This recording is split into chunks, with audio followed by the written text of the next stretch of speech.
In it, it's got just so many aspects to the the artistic nature of it. It's just a really cool way to express myself. I feel really fortunate that I get to do it.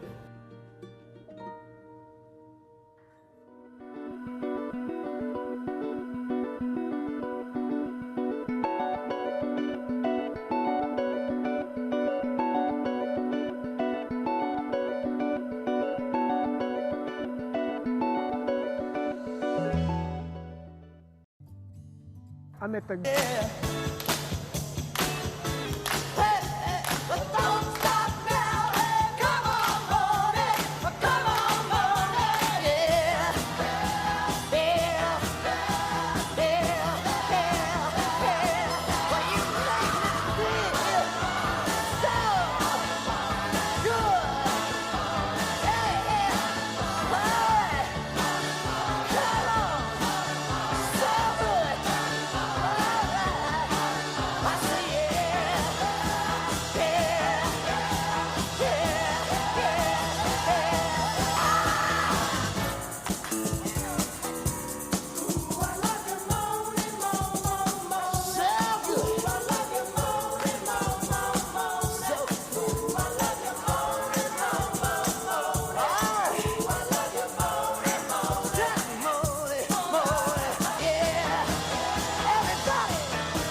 Good morning, citizens of Tampa, and Happy New Year. Happy New Year, gentlemen. 2022 is here.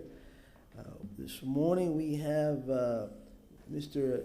Councilman Vieira with, I think Mr. Scott Payne is here, former city council member. Mr. Vieira, good morning, sir. Yes, sir. Thank you. Good morning, everybody. Real pleasure to be here. It's my great pleasure to introduce Deacon Scott Payne. Many of us here in City of Tampa government know Deacon Scott Payne as former Tampa City Councilman Scott Payne from District 7. Deacon Scott Payne and his wonderful wife Carol married in 1978, the year that I was born. They have 10 children. They have 10 children, including 7 adopted children and 3 birth children and 7 grandchildren. Deacon Payne is a former Tampa City Councilman representing District 7. Deacon Scott's day job is writing and speaking on leadership, ethics, and communication, mostly to local elected and appointed officials. His journey into the ministry began in the early 1980s when he first experienced what he called a gentle nudge towards becoming a Roman Catholic deacon. In 2005, Father David provided the additional needed nudge that led to Deacon Scott's ordination in 2009. And I can tell you this, if I may say so, that in the North and New Tampa area, when you define public service as not only service to the public in elected office and civic ventures, but ministering to families through church and faith, there is no public servant who has a better name or more respected than Scott Payne. So it's my pleasure to introduce my friend and my deacon at St. Mark's, Scott Payne. Go ahead, sir. Good morning. Let us pause for a moment, put ourselves in the presence of the one who created all things. Loving Creator, we ask you to help us remember this morning that all that we have, all that we can enjoy is your gift to us. In this time of trial and struggle, we often rely entirely on ourselves, thinking we will solve the problems, whether they're the challenges within our communities, or the challenges within our own lives. Without you, we can do nothing. And so humbly before you, we ask that you would give wisdom and counsel to this council, to all of us in this community, to all who will come and bring their concerns to the council this day, that we may faithfully respond to your nudge to be good servants and your beloved children. In your name we pray. Amen. Amen.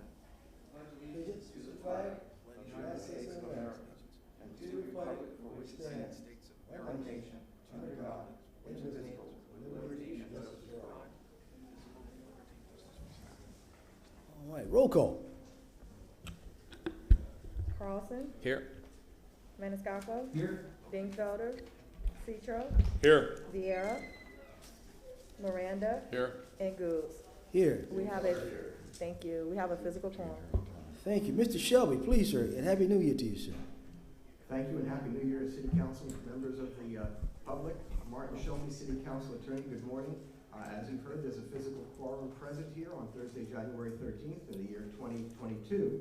here at Old City Hall, and this meeting of Tampa City Council is being conducted with a live in-person quorum present in City Council chambers. However, in light of continuing COVID-19 government-issued health standards or guidance in effect, members of the public have the ability to participate virtually through video teleconferencing referred to by Florida statutes and rules. I thought it was on, I'm sorry. Known as Communications Media Technology, or CMT. Now, the public and the citizens of the City of Tampa are able to watch, listen, and view this meeting on Spectrum Channel 640 and Frontier Channel 15 and on the internet live streaming at tampa.gov/live stream. Now, members of the public are able to participate virtually through alternative methods, such as written comments by internet or web, comments by email, US mail, and to speak remotely during public comment with the use of CNT, which requires pre-registration. The instructions are available in the notice of this meeting and also on the City Council's webpage at tampa.gov/City Council, one word. Now, please keep in mind that registration for speaking remotely must be requested in advance of this meeting, and please refer to the instructions. For those individuals who wish to participate at City Hall or who do not have access to a communications media device, they do have the option of participating via CMT, which is being made available here to the public by the City of Tampa during this meeting on the second floor of Old City Hall. And that is at 315 East Kennedy Boulevard. And please note that the use of masks for city policy is required inside this building, and public social distancing is encouraged. Now, in regard to participating in land use and alcoholic beverage public hearings that are on the agenda, again, pre-registration is required, and the instructions are also available on the City Council's webpage. To the public, please note that in order to participate in quasi-judicial matters remotely via CMT, cell phones and smartphones are not compatible, as they will not allow you to share your camera when connected. You must have access to a CMT. You must have access to a CMT device, and it must be equipped with a camera and a microphone that will enable you to be seen and heard by the City Council and all other participants. Council comments, public comments have been distributed, received by email, mail, web, and they will be afforded equal consideration as if the public comments were made in person. And Council, this being a hybrid live and virtual meeting, in order to be conducting it this way, I would ask Council to adopt the rules as set forth in the notice and in the agenda, and to waive the rules to allow this. Motion to adopt. All right, I think Mr. Dinkler was first, Mr. Maniscalco was second. All in favor? Aye. Any opposed? Motion granted. Thank you, sir. All right, let's look at the approval of the agenda. We'll go to staff reports. I don't have an addendum with any other items to be pulled or continue at this time. So we'll go to the staff report, see if we need to release anybody. I know I've asked for an administrative update for the chief to be here to talk about COVID-19. Item number 94, anyone needs staff here for that?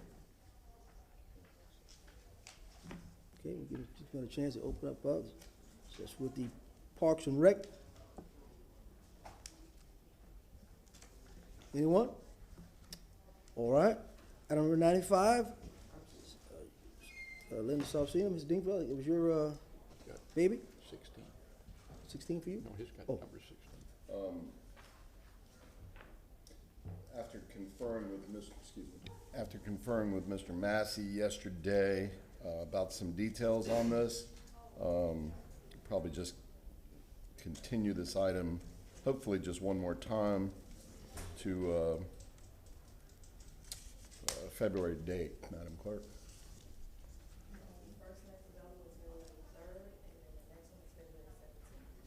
Okay, let's go with the 17th. All right. Second. Mr. Dingfeld has moved it. Mr. Miranda second. All in favor? Aye. Any opposed? Motion granted. Item number 96. If I may, Mr. Chairman? Yes, sir, you're recognized. Yes, sir, I motioned for that. I've spoken to staff about it. I can speak about it. At this time, barring any additional comments from public or statements from public comment, I don't see a need to have staff available Thank you, sir. Item number 97, Ms. Carlson, Stingfelder. I think you might want to hear that, right? Okay, That one we all right. definitely need. 97 will stay. 98, Mr. I would like someone here to speak on it, All right. virtually, in person, whatever. Thank you, So sir. I would answer back to the neighborhood. All right. 99, Staff. stay. All right. 100, oh, we got, Mr. Shelby, I know we got to speak on that. Yes, Mr. Chairman, there's one other item I'd like to add. Yes, sir. to the agenda with council's approval. Council, I have provided you, a resolution for your consideration as a walk-on, and for the purposes of the public, I'll read the title. It's a resolution authorizing and directing that outside legal counsel be retained by the city of Tampa in the interest of the Tampa City Council for legal representation of the city council attorney in the event of a subpoena for deposition due to subpoena or other legal process involving the Tampa City Council. I'd ask that be added to staff reports for council's consideration, please. All right. Motion to, Mr. Vieira has moved it. Second. Second by Mr. Maniscalco. All in favor? Mr. I've been directed or suggested to abstain from this, so I'll probably just abstain from this vote as well. All right. Mr. Vieira has moved it. Mr. Maniscalco has second. All in favor? I'm sorry, I missed that. Which was this one? It's a walk-on. Oh, this here? Yes, sir. It's a walk-on. Andrea. Could we have the clerk announce that, please? Yes, motion carried with unanimously with Dean Felder abstaining. All right. And Mr. Chairman, Yes, I sir. would like that to be taken, I prefer it if council would give me that courtesy to be able to take it early in the staff reports for the full council. Yes, sir. It's your request. Yes, sir. Would you- All right. Well, once we approve the agenda, did you want to take that up now? Or you want to just wait the staff reports, Mr. Shelby? Reports, please. Yes, sir. All right. Move to adopt the agenda. Mr. Maniscalco, Mr. Vieira, all in favor? Aye. Any opposed?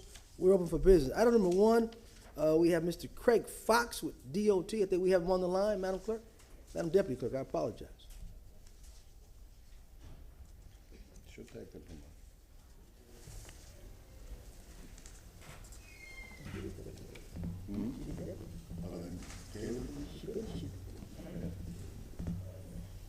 Hello, good morning. Can you hear me? Yes. All right, great. So thank you, everybody, for having us this morning. My name is Craig Fox. I'm Can we get PDD a little Park volume Manager. for Mr. Fox, CTV? I can barely hear the gentleman. Okay, sorry. Hello, is this better? Maybe it's all right. Maybe we get the volume up on.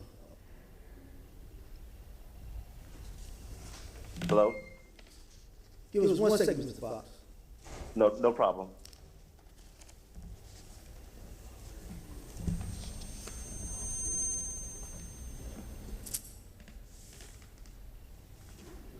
All right, try that, Testing, Mr. Fox. Testing. All right, we're good. I think we're good. Great. All right. And I'd like to request the ability to share my screen, please. Not on the District 7 one, but on my name.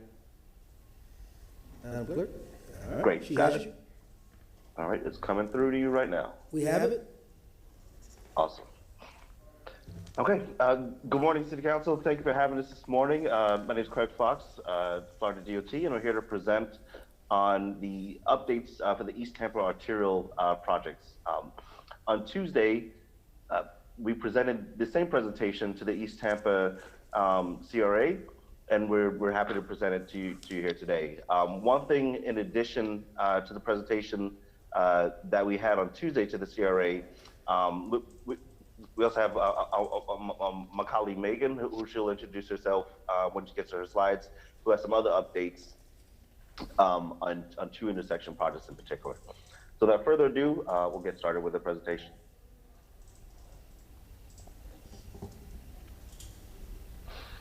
So just want to give a quick overview of the arterial roads that are within the East Tampa limits that are owned and operated by Florida DOT. Those include East Hillsborough Avenue, Dr. Martin Luther King Jr. Boulevard, 40th Street, Nebraska Avenue, 50th Street, which also turns into 56th Street, and also Melbourne Boulevard. And of course, all the interstates are FDOT roads, but for the purposes of this meeting, we just wanted to focus on mainly on the arterials.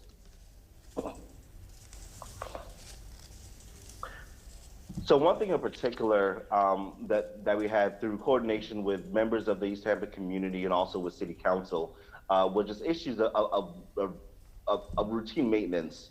And so we had staff go ahead and give a closer look at our roads, and we did notice that, unfortunately, some of the maintenance in some areas honestly just was not up to par.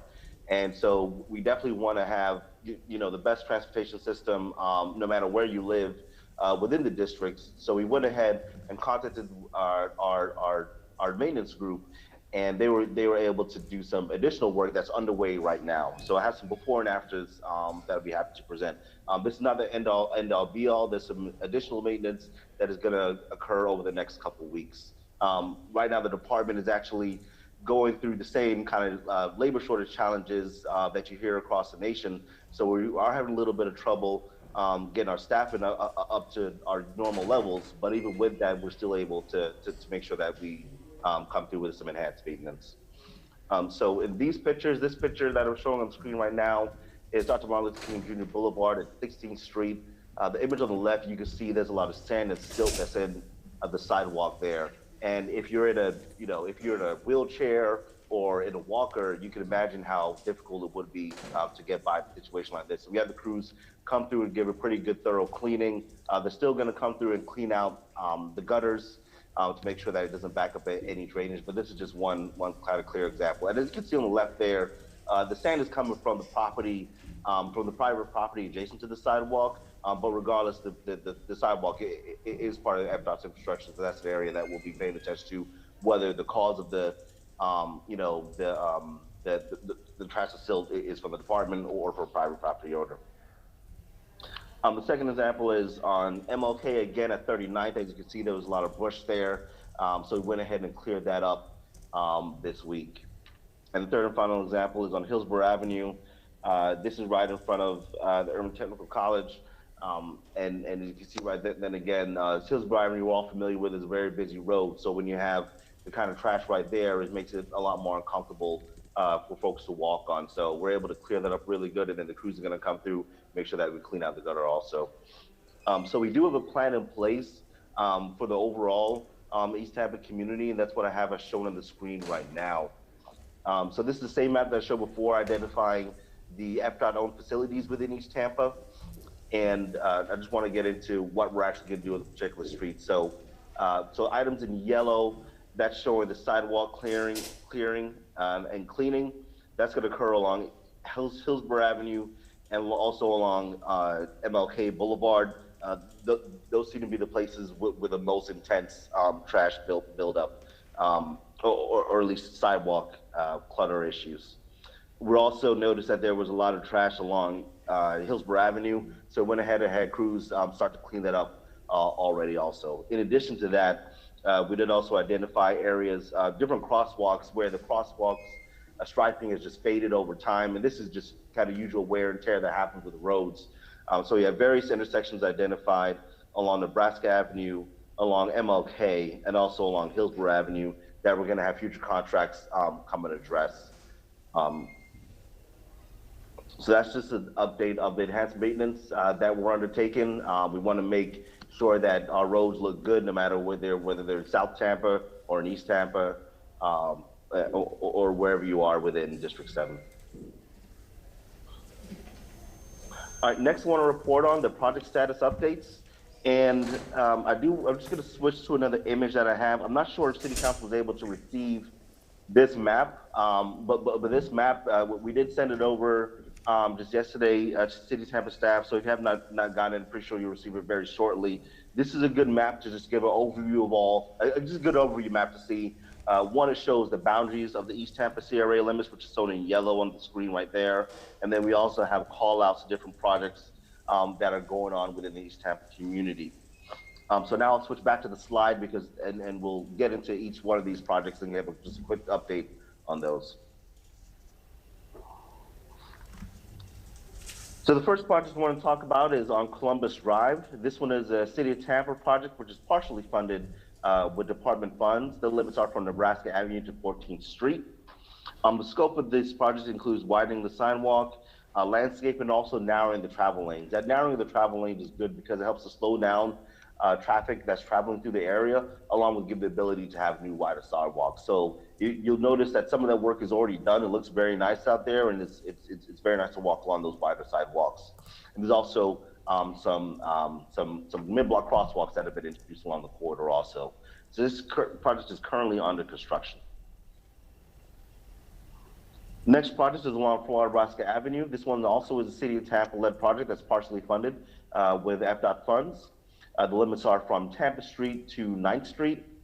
The work to be done includes a cycle track, sidewalk improvements, lighting improvements, and also a lane reduction. So you're going from a 4-lane, 2 lanes in each two lanes in each directions to a 2-lane facility with a center 2-way left turn lane, which is depicted in the image in the bottom right corner of the screen. The design is underway for this project, and construction is set to begin the spring of 2022. The next project I want to talk about is Nebraska Avenue. These limits are pretty long. They're from Kennedy Boulevard on the south to Bush Boulevard at the north. And we're looking at the whole corridor to have increased amounts of pedestrian mid-block crosswalks, improved sidewalk connections, lighting and bicycle and drainage improvements, along with added landscaping. As you would know, that this is kind of the second phase to Nebraska Avenue, portions south of MLK. Underwent a lane reduction from 4 lanes to 2 lanes, similar to what happened to what's going to occur on Florida Nebraska Avenue. And this kind of phase 2 to this involves, right now we have some painted medians. We're going to upgrade some of those to raised medians and include landscaping along the corridor also. We're also going to engage with the East Tampa CRA Beautification Committee to make sure that we're on the same page with the expectations for landscaping and aesthetics along this corridor. The design is beginning this month, actually, and we're anticipating construction to begin next year in the summer of 2023.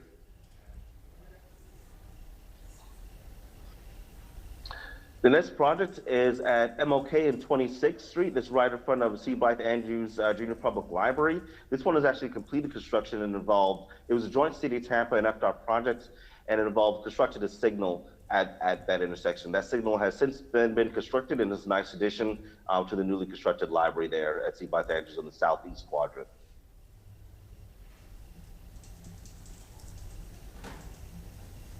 Next project is 15th Street Cycle Track. This one is in the southwest corner of East Tampa. The limits are from 13th Avenue to the south, 13th Avenue on the south to 21st Avenue to the north. It goes right adjacent to Cascadum Park. This one is also a joint City of Tampa FDOT project, and is part of the overall green spine, which was going to add a two-way cycle track along the east side of the roadways, both on 15th Street and also Nucio, which is under construction. I'm not close to completing construction right now. This also is going to connect to the Cass cycle track in downtown Tampa. So it's a really good connection between connecting East Tampa to Ybor City and also to downtown Tampa. The design for this project is underway, and we're anticipating construction to begin this spring of 2022.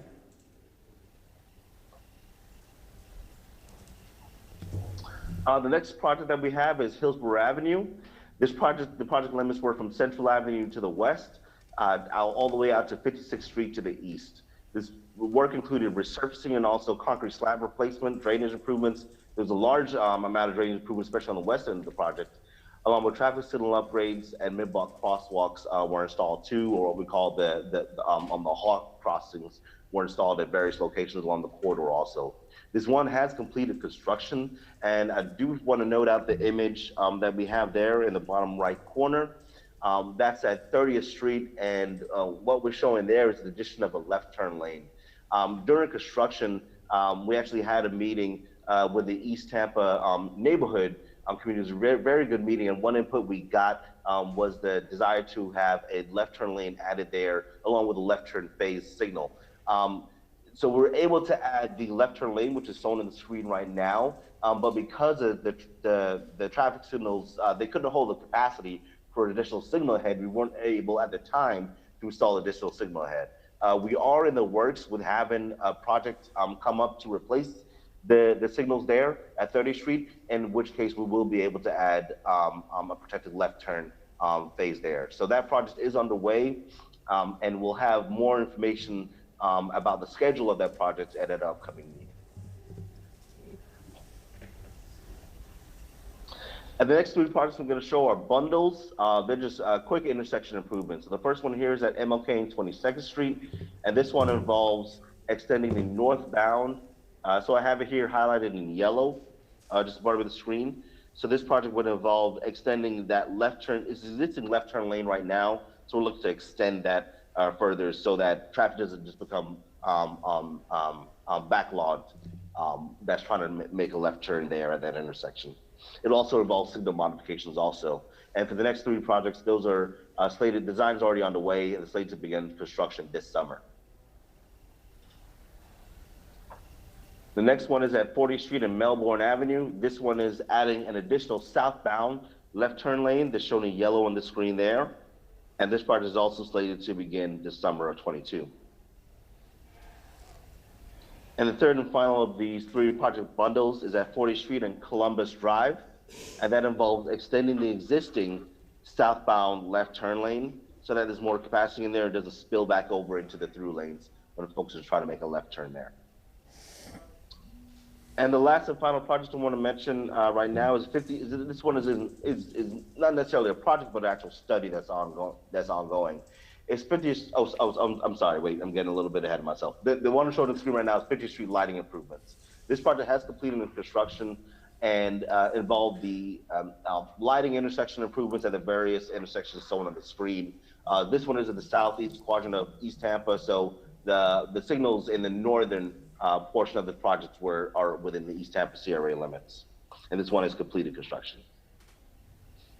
And now to the final project that I mentioned before, which is the 56th Street corridor study. This one's a pretty exciting study to be a part of. The limits are from Adamo Drive to the south to Fletcher Avenue to the north. So it crosses through all the way through East Tampa and goes all the way to Fletcher Avenue. This one is a Vision Zero study for operational and safety improvements. They had a first public meeting on December 14th. And there will be an upcoming second public meeting that has not been scheduled as of yet. The study is slated to complete fall of 22. And I do want to bring folks' attention to the website that we have for this project. Right now, if you go onto the website, you can actually, the public can actually input their desires along the corridor through a very good interactive tool where they can just click on the map and then add their comments in to see what they'd like changed along the corridor. So that's active and live right now, and we'll have more information about the second public meeting as it becomes available.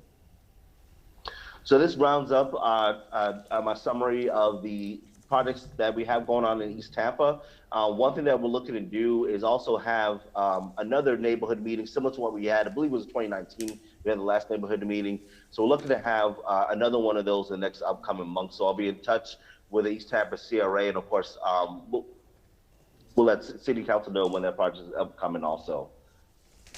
Next up, we're gonna have my colleague Megan present on a few projects. One second, Mr. Fox. One second. Yes, sir. Yes. Okay, all right. Okay, Mr. Maniscalco. Go ahead, sir. I saw one of the councilmen had a hand raised. He said wait after the presentation. Oh, okay. Yes, I'm gonna pass it on to my colleague Megan. She's gonna talk about the next projects.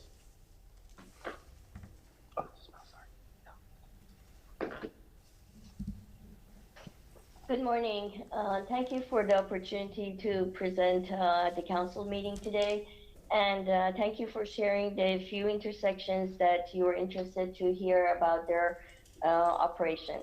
These intersections and corridors include Dale Mabry Highway south of Gandy, Dr. Martin Luther King Jr. Boulevard at Nebraska Avenue, Telefaro Avenue, and 12th Street.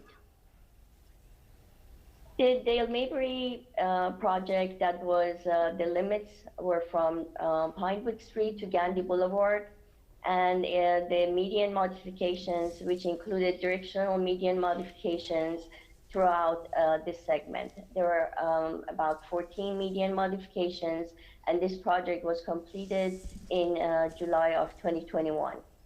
On the left side, I would like to share with you the median modification.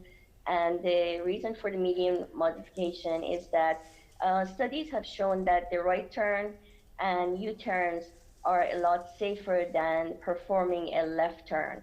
So hence the reason for this safety median modification project.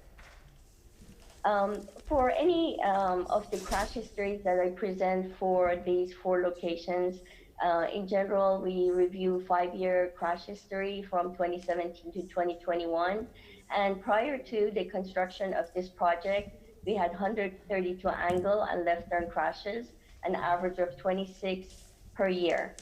However, the last 6 months after the completion of the construction project, we have only had 3 angle and left turn crashes. So as I mentioned, it's a lot safer to make a right turn or a U-turn than making a direct left turn. And the results show that this project has provided that improvement.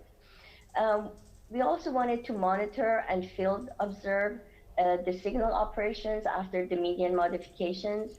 We knew that there's an increase in traffic volume at the signals. So we just wanted to make sure that the signal is performing efficiently, and the intersections, at the intersections, the vehicles are clearing at one cycle. There, the cars aren't sitting there for a few cycles to make their either the U-turn or the left turn. So we observed Ballast Point Boulevard and Oklahoma Avenue in November, and it showed that the signals are operating efficiently and the vehicles are clearing the intersection in one cycle. Also, the vehicles perform left turn or U-turn safely. We understand that this type of projects could be somewhat frustrating as far as the fact that now the driver has to go to the signal, but the department's goal is to create safe transportation network for all users. And based on what we have seen as far as the crash history for the last 6 months, this is what has taken place at this corridor. The next project is MLK at Nebraska Avenue, and that's what you see on the screen. The question about, the concern about this intersection was the opportunities for left turn, whether it's protected or permissive.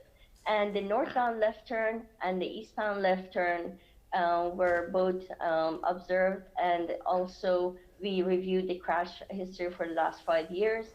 The crash history is 3 left turn crashes and 1 fatal motorcycle at northbound, and for the eastbound, the same 3 left turn crashes, which are for the 5-year history is low based on based on the crash history. At the northbound and the eastbound, both it's currently protective permissive left turn, and the drivers can turn left on green arrow. On the southbound and the westbound, again, the 5-year crash history is 2 left turn crashes and 3 left turn crashes, respectively, for southbound and westbound. And they're permissive, therefore there's no left turn arrow indication. At this time, we would like to, because of the low peak hour traffic volumes and the low crash history, the department is will monitor this location. However, a protected left turn phase is not warranted at this time. The next project is MLK at Taliaferro. What I'd like to point out is that the Taliaferro is to the east of I-275, and the driver experience going eastbound on MLK is it is going underneath the I-275 bridge and then having to either go through the signal or turn left to go north on Telefero. What I wanted to share with you is the driver experience. On the top left, you see, for instance, the driver going eastbound. It goes underneath the I-275 bridge. At the same time,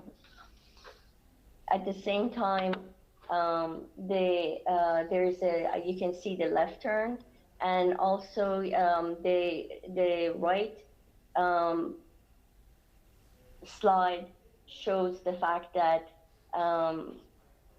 that the driver, when they're underneath the bridge, they do not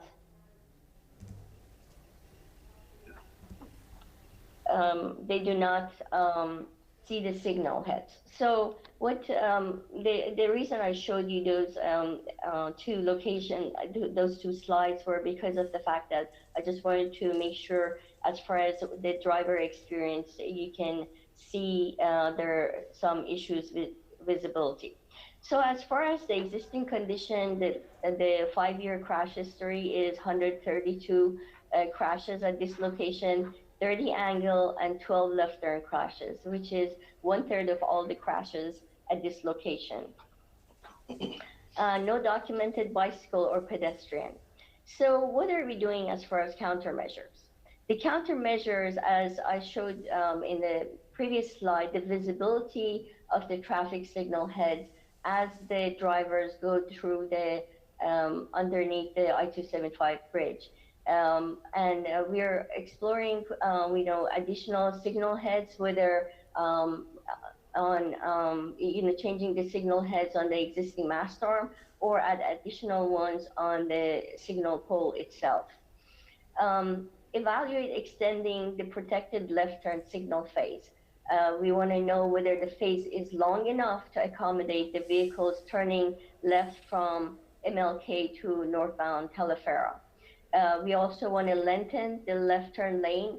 The left turn lane, there's a potential on going westbound as far as extending that turn lane. So giving more space, giving more space for the vehicles as far as stacking up to be able to make that northbound left turn to Telefero.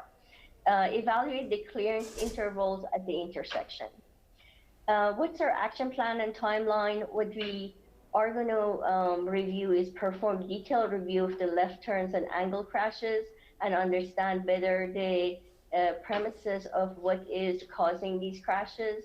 We're going to resulting to identify other influences that are contributing to the crashes. We will provide this information and we'll be ready to be presented to you on March of this year. The next project is MLK at 12th Street. This is an unsignalized intersection, as you can see on the screen. The crash history is, the last 5 years is 96 total crashes, 45 angle crashes, and 13 left turn crashes. And 60% of the, which includes this 60% of the total crashes. We also observed that there was one bicycle crash and luckily no documented pedestrian crash. With regards to the countermeasures, this this is a great potential signal location based on the history of angle and left turn crashes. It gives the pedestrians the crossing opportunity, especially that the signals on the east and on the west of the 12th Street is approximately 1/4 miles away. So this location for additional signal will give an opportunity, not only the fact that signals will reduce angle and left turn crashes, but also an opportunity for pedestrians to have a location for crossing. As far as the action plan and timeline, I'm sorry to interrupt. This is Jean Duncan, Council. I apologize for the interruption. Just cognizant of your heavy agenda today and your time, I just thought maybe I'd ask to see if Megan has much further to go, or if council has any questions of DOT. Again, try to be respectful of your time with the agenda today. I just have, this is my last slide. This is the last slide, so. Okay, thank you. Yes, ma'am. Action plan and timeline. Currently, we're obtaining turning movement counts at the intersection. We have, we are going to use that information for signal warrant analysis, and we will present our findings and countermeasures in March of 22. Thank you, ma'am. Thank you, ma'am. I'm glad you brought those up. I know that it was long, and we'll probably make some changes on these workshops with these type of items. But I thank you for the presentation, because I noticed a lot of the items you had in there, I had requested mobility to look into, especially 12th Street. Have crashes just about every once a week there at that intersection, Telefair Interstate. Now, I disagree with the part about ML King and Nebraska. If you look at ML King, Nebraska, during those high peak hours, you notice what a lot of your traffic crashes do occur in that intersection, down at Telefair and at 12th Street. So I think it has to be a whole study of that whole block there to understand the signals. That's why people were calling about it's so long to get through the light to make turns. And I drive there every day. I, as a former retired police officer, work that intersection. I'm familiar how people come off the interstate off of Telefair, those lights, the long lines, and people are T-boned or run up into the embankment of the interstate. So, and that's a normal thing of replacing a traffic light, a pole, or a stop sign pole at that intersection there. So I'm glad you're looking at that whole stretch, but I think you need to really look at the main intersection of Nebraska and ML King with those turn signals. But again, I'm glad that you're addressing 12th Street, because that is a high volume crash area. Mr. Maniscalco, I know you had a question, and Mr. Vieira did too, but I want to come back to Robles Park. That wasn't addressed. Mr. Maniscalco, Mr. Okay, all right. Then I don't. If you're talking about Robles Park, go ahead. All right, so Mr. Maniscalco, we'll go Mr. Dingfelder. All right, thank you very much. I'm glad to see that, as the chairman mentioned, Nebraska and Martin Luther King being addressed. Terrible intersection. I almost got hit head on one day. I don't know how the guy didn't see me, and I don't know how I didn't get hit, but it was gonna happen. That motorcycle fatality that you mentioned there was a friend of mine. So I you know, and I remember that wasn't too long ago. And I'm sorry that these are things that are not being addressed, that weren't addressed years ago. Perhaps he'd be alive today. Besides that, you had mentioned several projects on Columbus Drive real quick.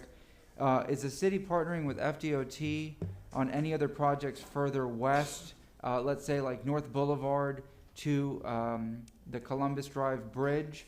I know that the pavement is in terrible shape there. There's been discussions and plans of you know, redoing that area, perhaps doing a road diet, adding bike lanes and whatnot. Do you have anything in the pipeline coming up that you know of?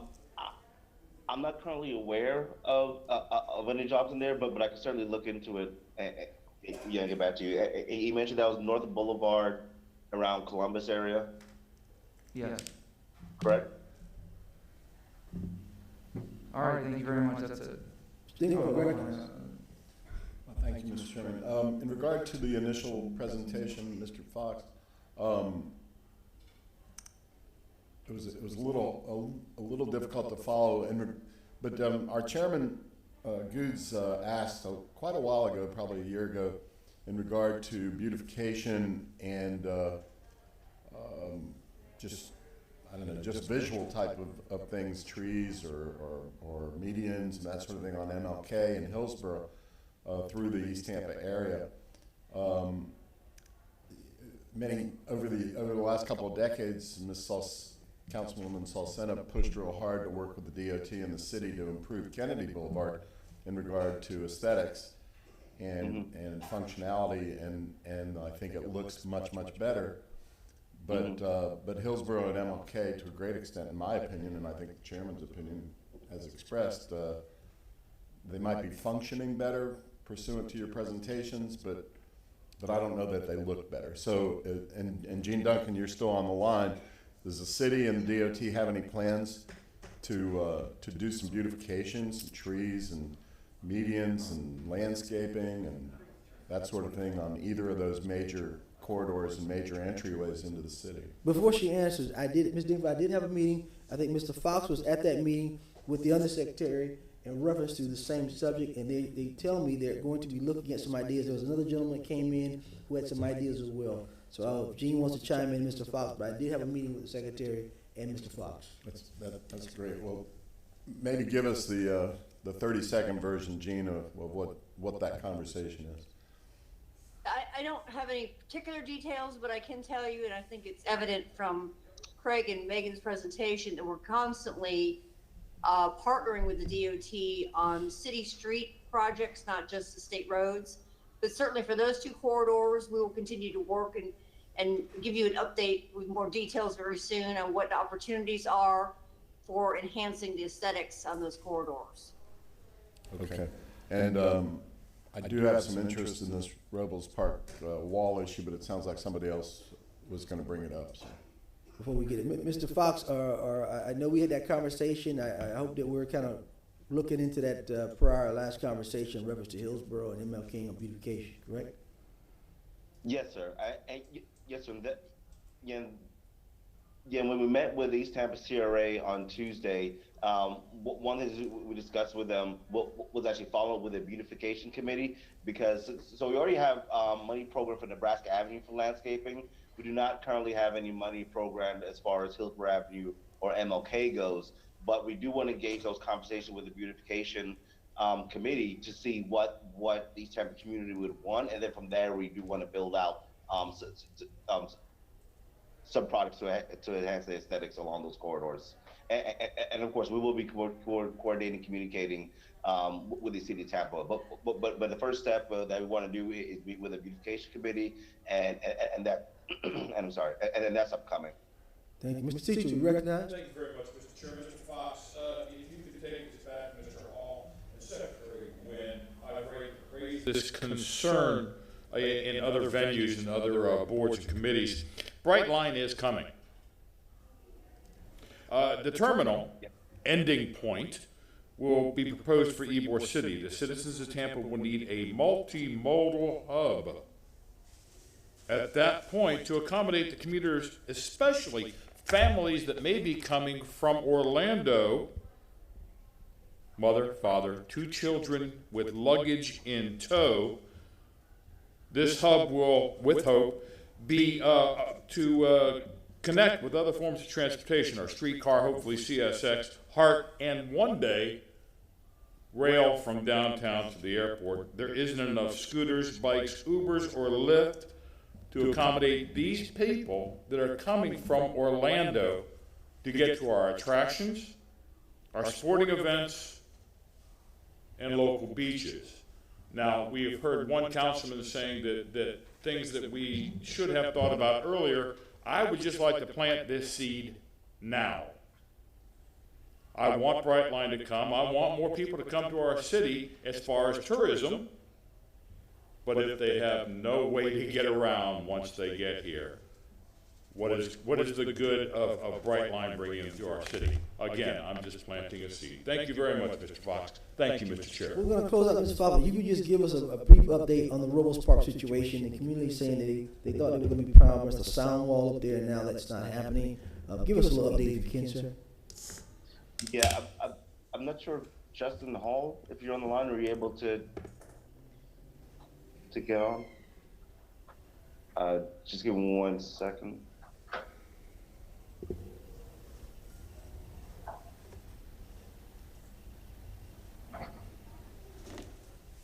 Gene, did I see your hand? Okay, yeah, just 1 second. Yeah. Hey, this is Justin Hall from FDOT District 7, and you probably won't see me because I'm out of camera shot, which is okay. So we presented some options for the Robles Park wall to the TPO at the meeting this week. We are currently scheduling a meeting with the Tampa Heights Civic Association to go through the options of that wall and some other aesthetic options. And our plan is to get feedback from the community and then continue to discuss with both the council and the TPO board what options are selected after that meeting. Mr. Dingfeld, recognized. Thank you. Justin, thank you for that. Unfortunately, I was unable to attend the TPO meeting this week, but I did read some of the, I think, results in the newspaper.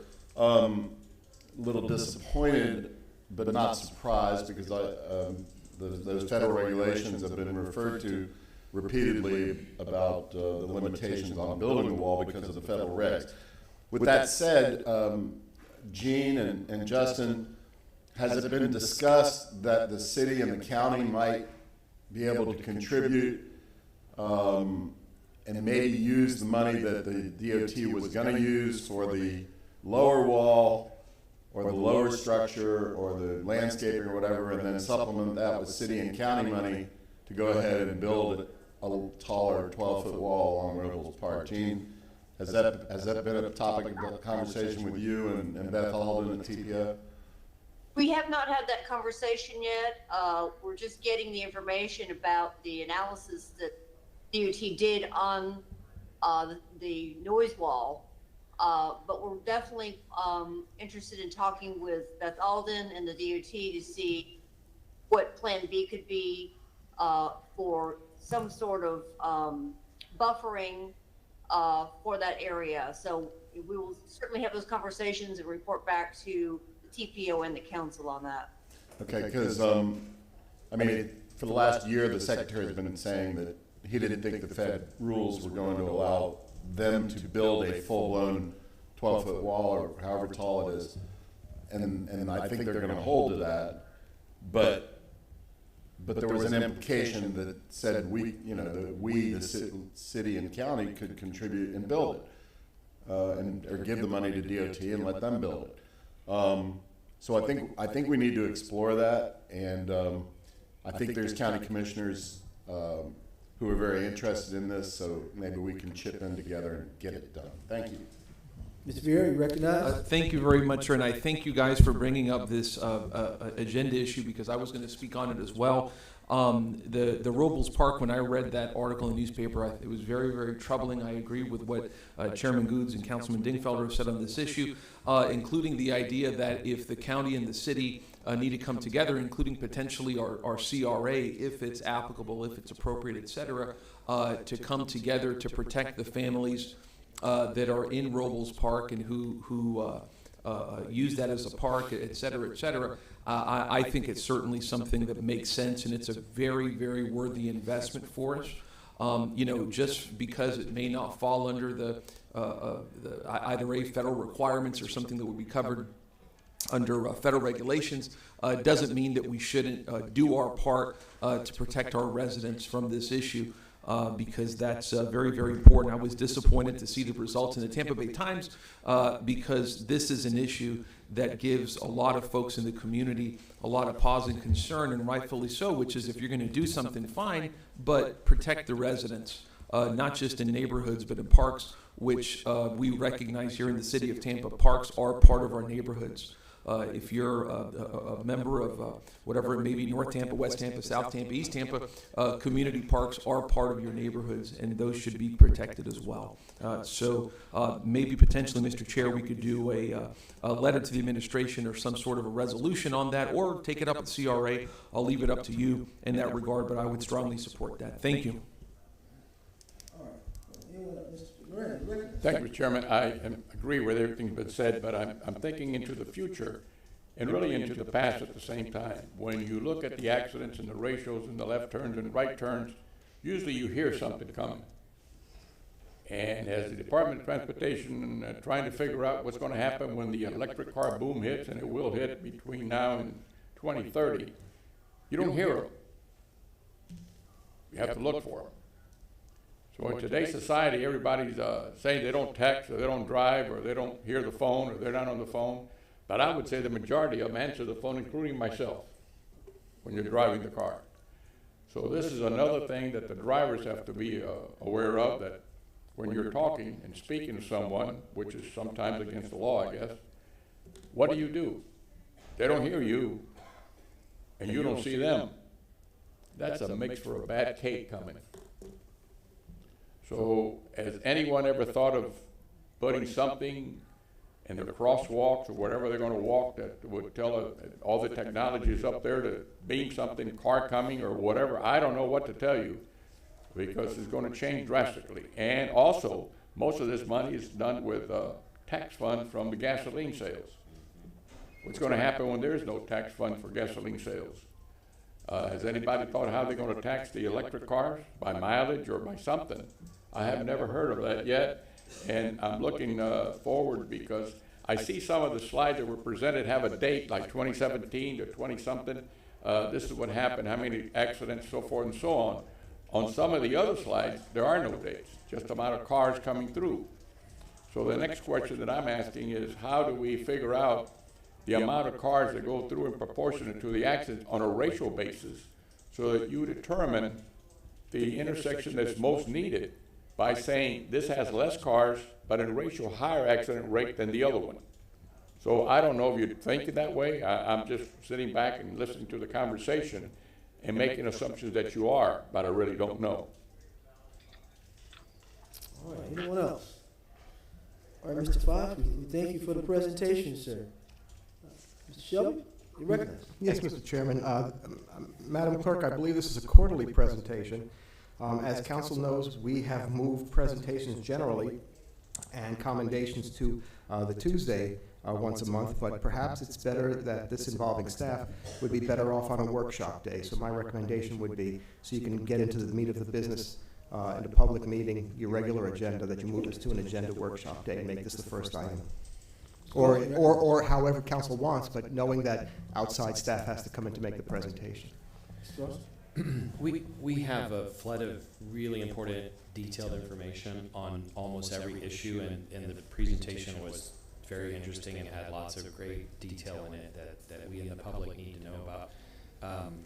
But if we provide 45 minutes or an hour for every topic that we need to be updated on, we would have to add, we'd have to have meetings all week. I think the general rule we've had is that if there's a presentation not in a workshop, that it's limited to 10 minutes. And I think that the top line of it could be in 10 minutes. We can always ask questions beyond that, but then we in the public can get access to the backup materials, and they can brief us, and then DOT has their own meetings, and it's the same that's true with other groups that present as well. All right, gentlemen, let's something to consider. Something to consider on all options. I think Mr. Shelby can kind of take a poll, and we can kind of circle back to Mr. Shelby. Well, I believe, well, it depends. Do you normally, Madam Clerk, schedule the quarterly meeting at this point to put FDOT on notice? Yes, I just put a date for the quarterly meetings, but if you want to change it to the workshop, we just need a motion to change the date, because right now on the agenda it does reference April 7th. So if you do want to be held on the workshop, the next one is April 28th. That would be 3 Mr. Chair, just for fun, could I try to make a motion to modify our original motion regarding this presentation and limit the presentation to 10 minutes plus Q&A? And that would be for April 28th, the workshop day, please? Or no? Just to modify the ongoing motion of asking DOT to present quarterly, to ask that the presentation be limited. And again, no disrespect to anybody, because it's great information, and we should do that with everybody, but just in this particular case, just limit the presentation to 10 minutes. And continue the FDOT workshop to regular agenda meetings is what you're saying. I just want to be clear on the motion. Thank you. All right, Mr. Carlson has a motion on the floor. A second by Mr. Maniscalco. All in favor? Any opposed? Motion granted. All right. Public comment time, Mr. Shelby. Well, Mr. Chairman, it's after 9:30, so if council would consider it, you could take item number 70. I believe the majority of the people who are on the second floor, I don't know whether registered or not, but are here to speak on that item. I hear it's 23 people. Pardon? 23 people and 8 on the monitor apparently. 23 downstairs It says 23 people. and 8 registered. So it's council's pleasure. Do you want to take general public comment first and then go right into number 70, or do you want to just take number 70 when it comes up on the agenda? But I just want to share with you that my understanding is that people are waiting. I should make clear, however, for the public, and I apologize for not doing this at the outset, but on the agenda, it does state that general public comment are for items that are not set for a public hearing. And the time to speak generally, and what is the rule, is that when something is set for a public hearing, the time for public comment on that subject is during the public hearing. So it's council's pleasure. Ms. Denfeld, you recognize. So hand in hand with that, Mr. Shelby, Mr. Chairman, should we go ahead and move to open all the public hearings, including number 90? Is that what you said, 90? I believe the noise ordinance is item number 70, and remind you, council, you also, when you say all including number 70. And then that way, no matter what they talk about, it's, it will be included in the record for those public hearings. I don't know whether that would be the case. You don't want to do that? No, So but wanna what you just- can wanna do just is. open number 70 as well as have public comment generally?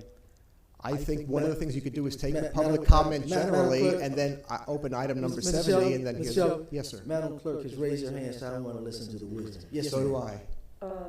I don't see an issue with going through with public comments, because I do not have many registered, I don't have 3 remote, so I don't see a lot as far as public comments is concerned. We should be able to get it to the consent agenda very quickly. And then we go number 70 as the first public hearing. So that way you'll at least get to the consent. Mr. Chairman, Mr. Chairman, Yes. my apologies. Thank I you, have ladies. been informed, Thank you. I have been informed that the people on the second floor, relative to that public hearing, were told and had reason to believe that this is coming back after lunch. Therefore, there are not people here present on the second floor for that. All right, well, that kills that. We're gonna move on. Thank We'll you. open up for public comment. Okay. Anybody here for noise, we'll not entertain that until after lunch in the afternoon session for the noise. If you're here downstairs for the noise, we cannot speak on that for item 70 this afternoon. So let's open up public comment.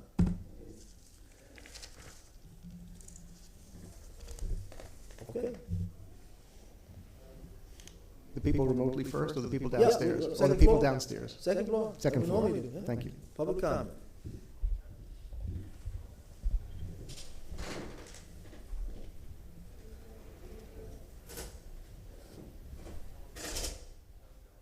Anytime you're ready, Mr. Gray. Good morning. My name is Stanley Gray, and I'm here representing the Urban League of Hillsborough County today. My comments and concern is related to the Hannah project, how it's proceeded in a non-bid manner. I believe that the city of Tampa has done many things in a very exemplary manner. Stanley, could you come forward closer to the mic just a little bit? Thank you. Should I start over? There you go, sir. Yes, sir. We got you. Go ahead. Again, my name is Stanley Gray, and I'm here representing the Urban League of Hillsborough County. My concern and reason for being here today is for how and why the Hannah project has proceeded in a non-bid manner. The city of Tampa has done many things in an exemplary manner and planned many things in an exemplary manner. For this initiative to get past staff is beyond concerning for several reasons. One is the magnitude of the cost, and then the fact is that it kind of goes against the tone which has been set forth and passed. Is there something in place that will prevent this type of action to occur in the future? Or is this what we should become used to? Should become used to?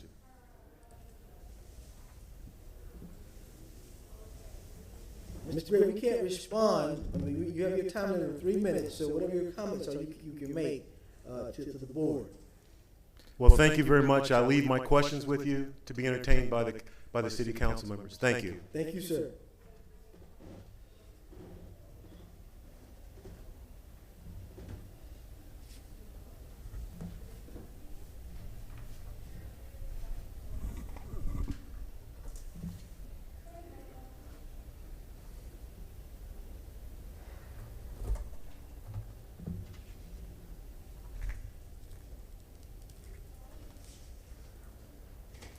Good morning, my name is Natalie Neff. Could you step a little bit to the mic and move the mic to there you go. Yeah.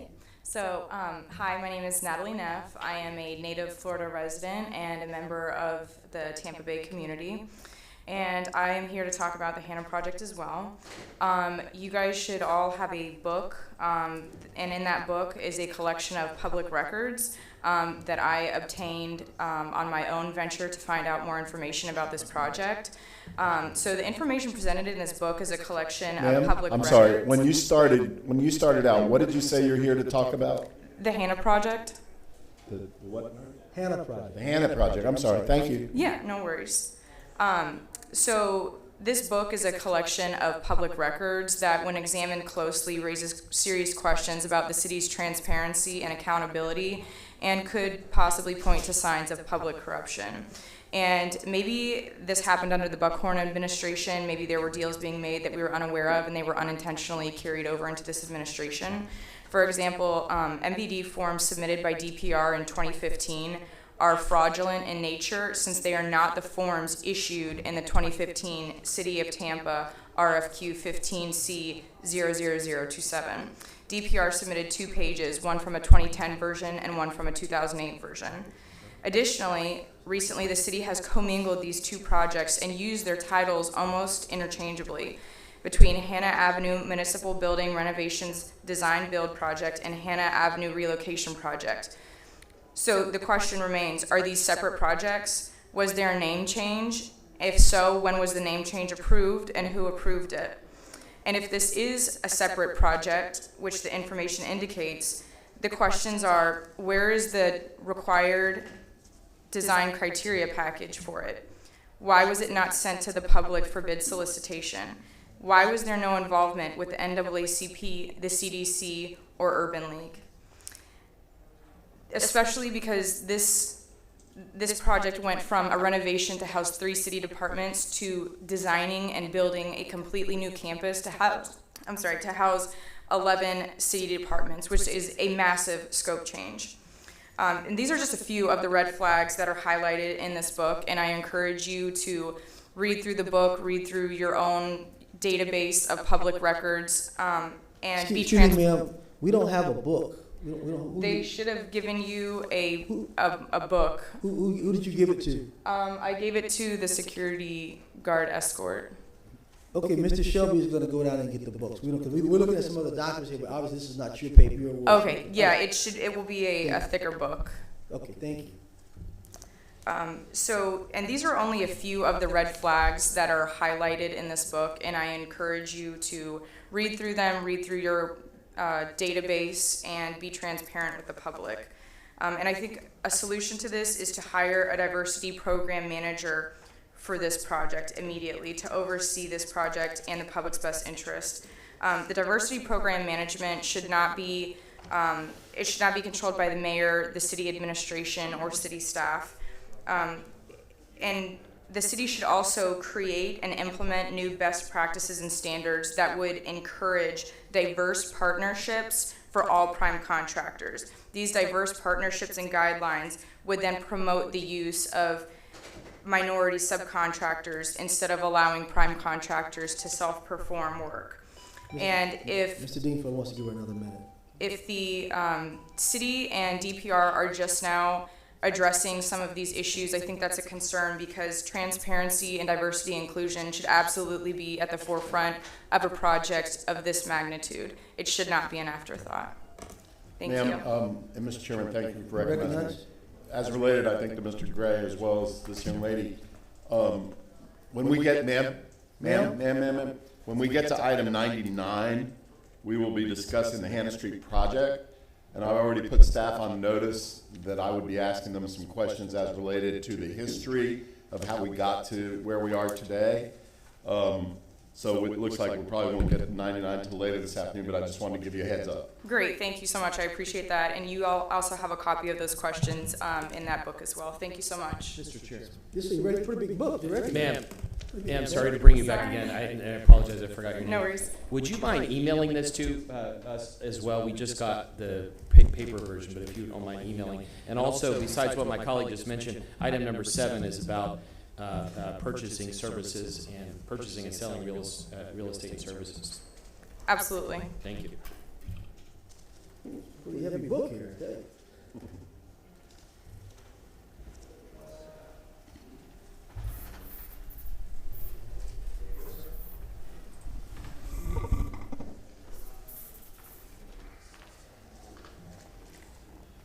Morning, sir. Good morning. My name is Ernest Johnson, and as we came back here September, y'all ruled that reporting crimes, arrests, and stuff to the housing authority, landlords, and stuff of that nature you all said that policy had been rescinded.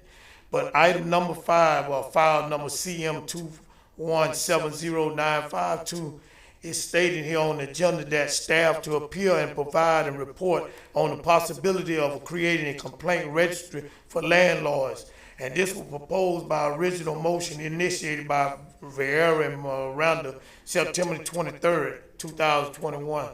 Is this a new way of renaming and reclothing the law that you said you all will abolish or stop practicing of reporting arrests and things to landlords and tenants? Because if this is, it is a violation of federal law, because if you're going to create a registry of complaint for a landlord, you must also complete a registry of complaint from tenants, because tenants are governed and ruled by federal, state, and local law. And I was wondering, are the council going to do that, have a complaint registry for the public just as well as for the landlord? Sir, I believe the information for that item, if you read the backup material, is kind of will be coinciding maybe with the tenants' rights bill, I believe. And I think they're going to be discussing that tenants' right of bill on item number 2, so the tenants have their rights as well. So just so you'll know, item number 2 and that other item, if you read the backup material for that item, item number 96, I think it's going to all kind of coincide together. Mr. Vera, if I may, so as to not take up council's time and speak during public comment, I can meet this gentleman at the second floor and talk to him on that. I can meet you, sir. That'll be great. Thank you, sir. Thank you, sir. Thank you.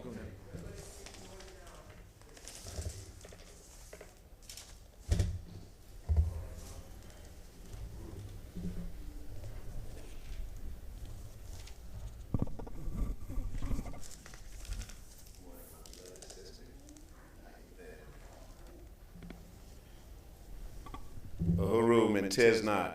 Uhuru means freedom in Swahili. And we say we as African people should always be thinking about our freedom. You know, one thing, if you span this whole world, you probably might find 10 black people with sense. That's not an insult, it's a reality. Know why? Because for the past 600 years, we've been dispossessed in a way just so tragically that you just can't find any black people with sense. You cannot find any black people with good sense because nothing is available to us. Right here in this city, where we have politicians, we have people, hey, we're getting ready to represent Martin Luther King's birthday. And they love to see people represent something in party. Malcolm X's birthday, the next one birthday, Marcus Garvey's birthday, Harriet Tubman's birthday. They're getting ready to have a parade of fools and just ignoramus, getting ready to have a party parade. Why? Because they can't find any black people with sense. If Martin Luther King was here right now today, he'll say, don't celebrate my birthday. He'll say, get together and organize to stop this regentrification. Stop the fact that we're 26% of this population and we don't get nothing from the city. Stop our black men and women and children going to prison. Stop all that nonsense. Try and get some education for our youth. Talk about reparations. How do our black politicians represent black people in a country where we've been oppressed for over 400 years and in a world where we've been dispossessed for over 600 years? And you can't hear the word reparations come out of no black politician's mouth.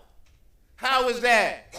Because you can't find any black people with sense. That's including myself, so don't take it as an insult. We're not educated on that level. White people in space with the James Webb telescope, and we're back down here on Earth can't eat. We're back down here on Earth can't find a place to live. It's time our politicians stand up for us. And people, I'm telling y'all, throughout our communities, boycott voting and boycott that Martin Luther King parade that they have internationally unless we can organize in our own interest for it to make sense. Stop letting white people play us like if we're ignoramus, because we're not. We have a proud history of hundreds of thousands of years of existence on this planet Earth. The first human being on this planet Earth. So stop letting them play us like dummies. Stop letting them ride through our neighborhoods on floats and laughing and smiling and ain't nothing for us. Ain't nothing for us in the deal. We can party in our own. That ignorant nonsense have to stop. We need our politicians to stand up and represent our interests. Talk about things that make sense to our communities. Don't have these people running us out off our property and nothing can be done about it. Thank you, sir. Thank you so much.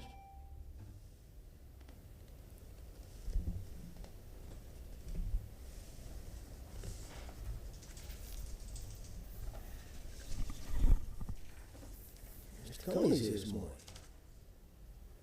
Morning, sir. Good morning. This is Ernest Coney. Speaking as both a resident of East Tampa, I live just east of this project on Hannah, as well as the CEO of the CDC of Tampa. Speaking to item number 99, the Hannah Project, I stand before you somewhat dumbfounded today and upset. I'm dumbfounded from the standpoint that I've had conversations around workforce participation for residents of East Tampa on this project and have nothing but silence. And then I look at number 99 and it's talking about bringing the potential of bringing in unions as a workforce part to this project. Here we go again, where we have projects coming to East Tampa and no community representation, and we wonder why we have high unemployment rate, high poverty rates, when we have the city acting as a developer on this project and did not even consider talking with one of the agencies that has done the most work around workforce and housing in this district, in this area. I'm dumbfounded because of that. I'm also upset because we're part of the Rome Yard project, and we stand with Related and we talk about a 25% MBE participation, and we all get excited. I have yet to hear of any MBE number on this project. And we have several general contractors, professional services, architect, engineers, HVAC companies that we can hit certain goals, and yet we've heard nothing about that. We have to build a culture of inclusiveness and intentionality when it comes to economic development opportunities. Again, I am dumbfounded that we were never brought in as a CDC of Tampa to discuss a workforce process when we have other groups that are putting together infrastructure projects from Garney, Wharton Smith, Kimmons, all calling us to put together a workforce program to make sure that residents get jobs on programs, and silence on this project. So I just want to make sure that we build a culture. I want to make sure that every project that comes before the City Council or the City of Tampa, we have some kind of community benefits agreement. There should be a goal on the number of residents from these communities that get placed on these projects. There should be a goal of the number of minority, especially in an area like East Tampa that is, has a high demographic of blacks, that we have a specific black business participation as part of that MBE. And it should be something significant because we have both the demographics as well as the professional businesses that can service these projects. So I'll just pause there and stop there, give the council something to think about, but we have to have workforce ordinances for residents and high participation rates for MBE participation on all projects that the city may put funding, money, or even if it's in a CDBG or a CRA target area as well. Thank you. Thank you, Mr. Coney. I'm surprised to see him here.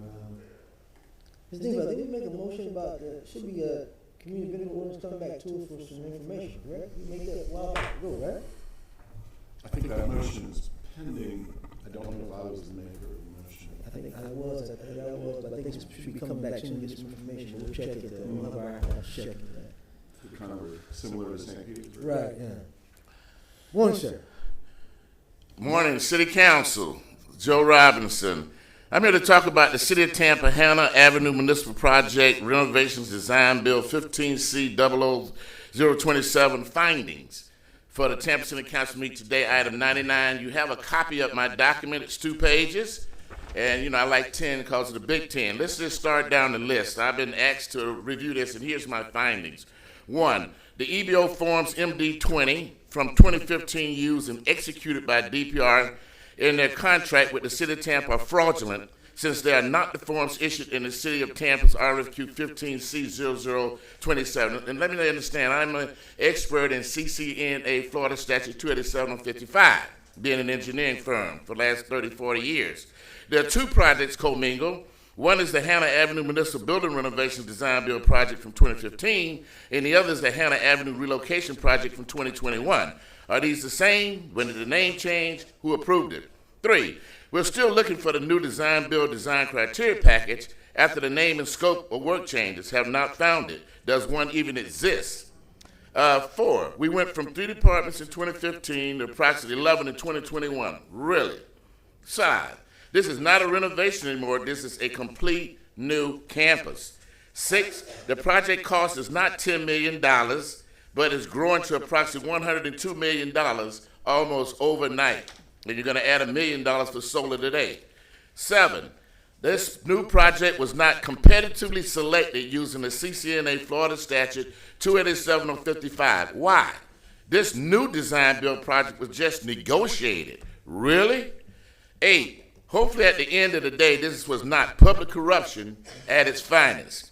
9, bottom line, the City of Tampa needs to encourage more diverse partnerships up front with design build firms like DPR. This was not done here.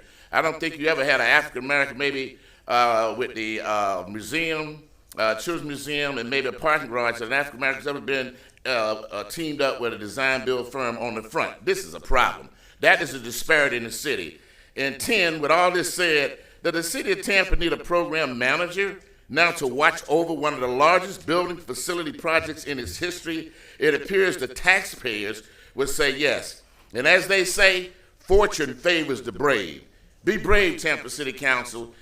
Here's the situation. The situation is that everybody was rushed. It's been told to staff, there's no more emergencies. They don't come in here with emergencies. And this needs to be vetted out. I don't necessarily want to see it go back out, but this was not followed. It was purely almost unethical as an engineer to have a scope go from 10 to 100 million and no comparative selection under CCNA. I understand that they're saying it's all legal. Please provide the legal opinion from the city attorney that shows that this process was totally legally. I do not want to invoke feds. I do not want to invoke none of that. Thank you, Mr. Robinson. So thank you for your time. Thank you, sir. And let's get it straight. Thank you, sir.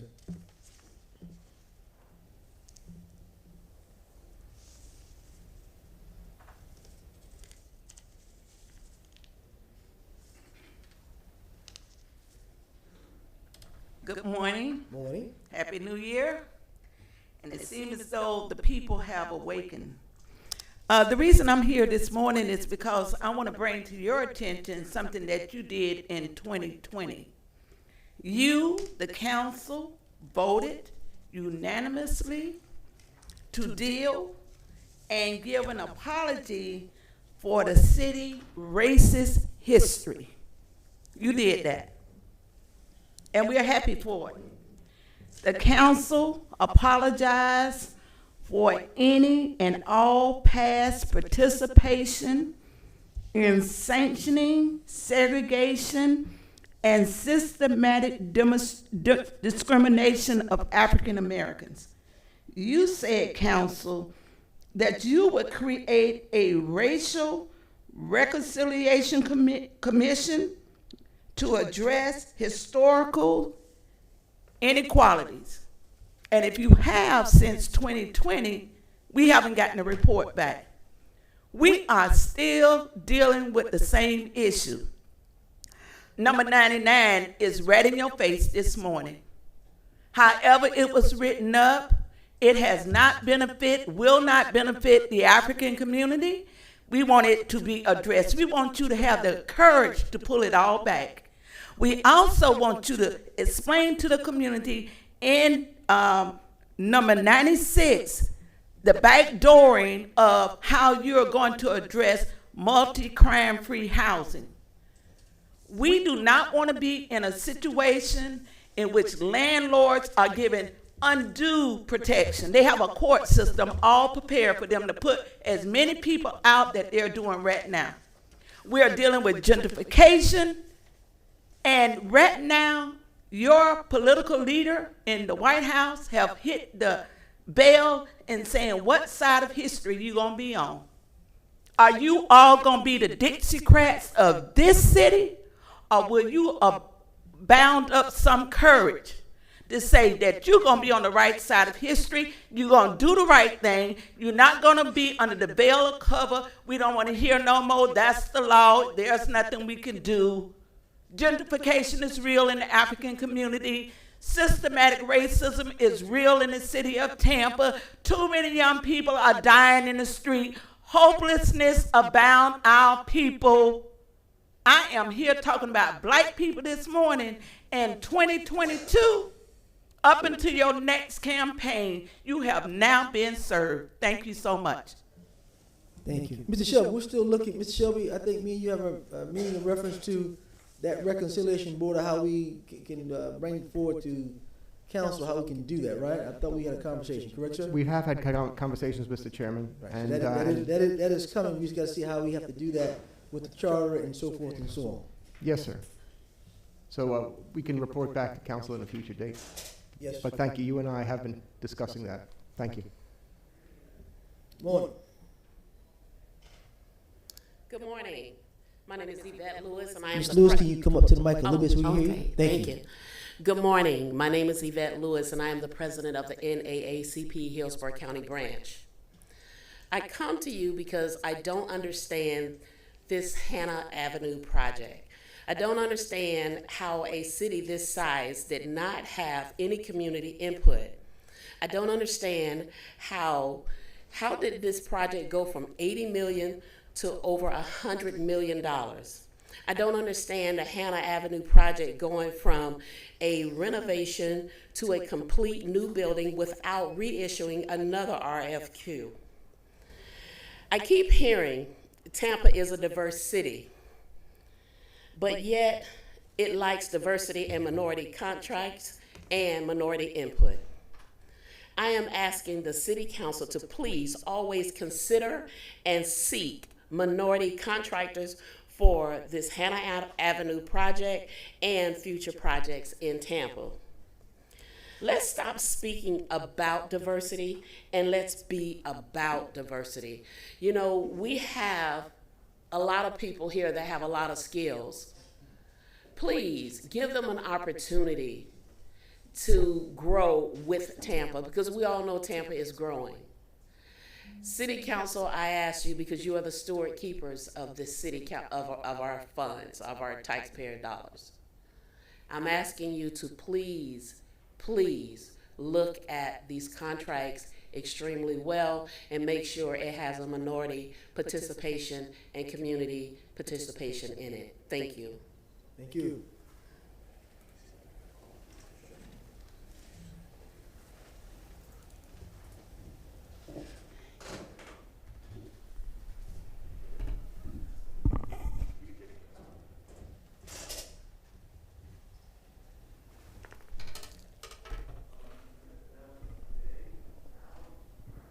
Morning, sir. Oh, good morning, Councilmember Goods and other council members. I think I'd ask your staff to allow me to mention the breakfast first. Is that okay? Without Yes, sir. being on the clock? I just wanted to thank you all for supporting TOBA, and we're having our 42nd annual Dr. Martin Luther King Jr. Leadership Breakfast on Monday morning, 6:45 at the Marriott, Tampa Marriott Water Street. We would look forward to having you there. And the breakfast is not just an event, so I'm going to now talk about what I'm here to talk about, and that is the Hannah Street project.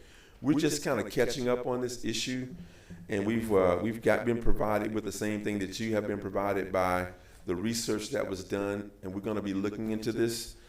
But we've already had conversations with City Council. I'm representing the Tampa Organization of Black Affairs, by the way, on the board, and I chair the Economic Development Committee. Is it reasonable for taxpayers and voters who happen to also be black to be given equity and fairness with opportunities in the city of Tampa? Without having all the data to talk to today, but just in general, we want to have City Council to always make sure that we're included in opportunities to be employed and to be paid when you're approving these contracts. We would ask that you not approve any contracts of any kind when there's an opportunity missed for black-owned companies and other minority-owned companies that are not being included in city contracts. That's a simple thing. Is it reasonable for us to be included? Is it reasonable for us to be treated fairly, to have a fair opportunity? So we think it is, and we know that you know that it is, and we appreciate you doing it in the past when you've stopped some contracts that did not show that participation was there. I spoke with the mayor about this also, and I just simply said to her, listen, doesn't make any sense to send anything from the city administration to city council that does not include diversity and inclusion. She said, well, they're doing that. So we don't know enough about this particular situation to see that it has been done or not, but we've heard from contractors and others in the community that say it hasn't been done on this particular project. So if you have to pivot or hold or look at this thing more closely before you continue to spend money on $100 million that we have not been given a fair shot as black people in Tampa who vote and pay taxes to participate in, then you should not be approving things like that. It's not that complicated. And we would hope that you don't do that. So we're simply asking that you don't do anything to approve contracts that don't include us in it, intentionally include us in an opportunity to be able to participate. And so with that, I thank you for your time and would hope that you know that my comments are not to be anything but unapologetic, directly to you, that we have to hold you accountable as city council, and we have to hold the mayor accountable as the mayor and her administration for making sure we, as taxpayers and voters who are black, are included in what the city does spending taxpayer money. So thank you for your time. Thank you, sir. All right.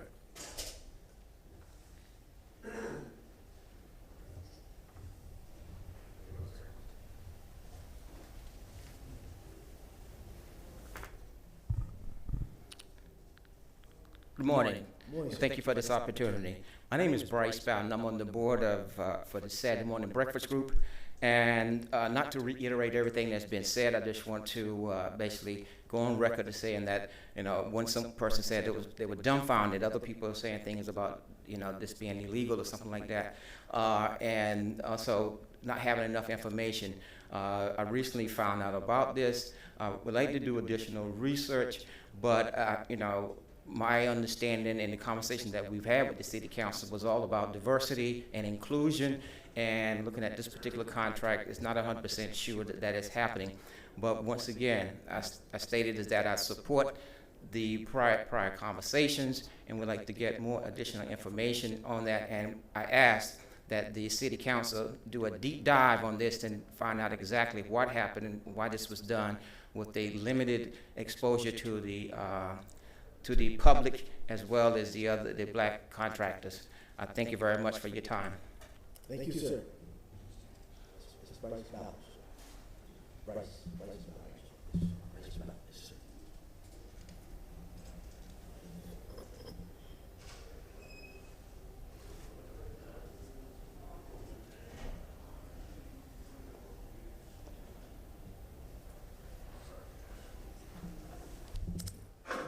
Any more speakers? All right.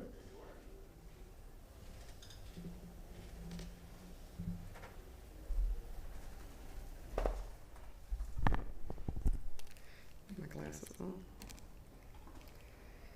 Good morning, Council. Morning. I woke up on New Year's Day with a statement being, me being very intentional on my mind, which means being intentional about what I'm doing, being intentional about. Excuse me, ma'am. I know who you are, but the public don't. Can you state your name, sorry. please? So does my time start over? Yes. We'll Okay. Go ahead. Good morning, Council. My name is Robin Lockett, and I'm with Florida Rising. So again, I woke up just with a new outlook on New Year's, and the statement is being very intentional. Being very intentional about what I'm doing, what I'm involved in, who I'm involved in, what I'm passionate about, and the work that I do. I feel that I am insightful about the work that I do with Florida Rising because of my experiences in life. Being a single mom, knowing how to rob Peter to pay Paul, living in subsidized housing, and having a bum lord. I experienced having rat infestation in one of my apartments that I lived in, didn't know what to do, working at Travelers Insurance, complained to Mr. Crow. Mr. Crow referred me to who? Rufus Lewis, and the rest is history. Not everyone has a Rufus Lewis to go down to the landlord, and the landlord says, hey, you can get out of your lease, and fear Rufus Lewis. I outline all of the above because with Florida Rising, we are laser focused on housing because the community currently in 2022 is experiencing the same thing or similar, but experiencing it 10 times worse. They feel stuck, there is nowhere to turn, it's the landlord, he'll kick me out, and the list goes on. Well, councilmen, I want you to be laser focused on what you're doing this year. Instead of saying, we never done, say, wait, let me see how we can. I want you to be very intentional on protecting the people that vote and put you in office.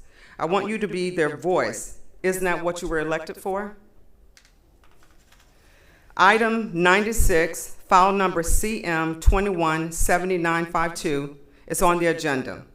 I want you to challenge yourself to not just look at it as a complaint registry, but how can this be the beginning stages of protecting those who can't protect themselves with landlords? We need to begin to hold landlords accountable and create a standard that landlords will know that someone is watching them in the city of Tampa, that you're not allowing them to conduct business like this with your constituents. Thank you for your time. Thank you.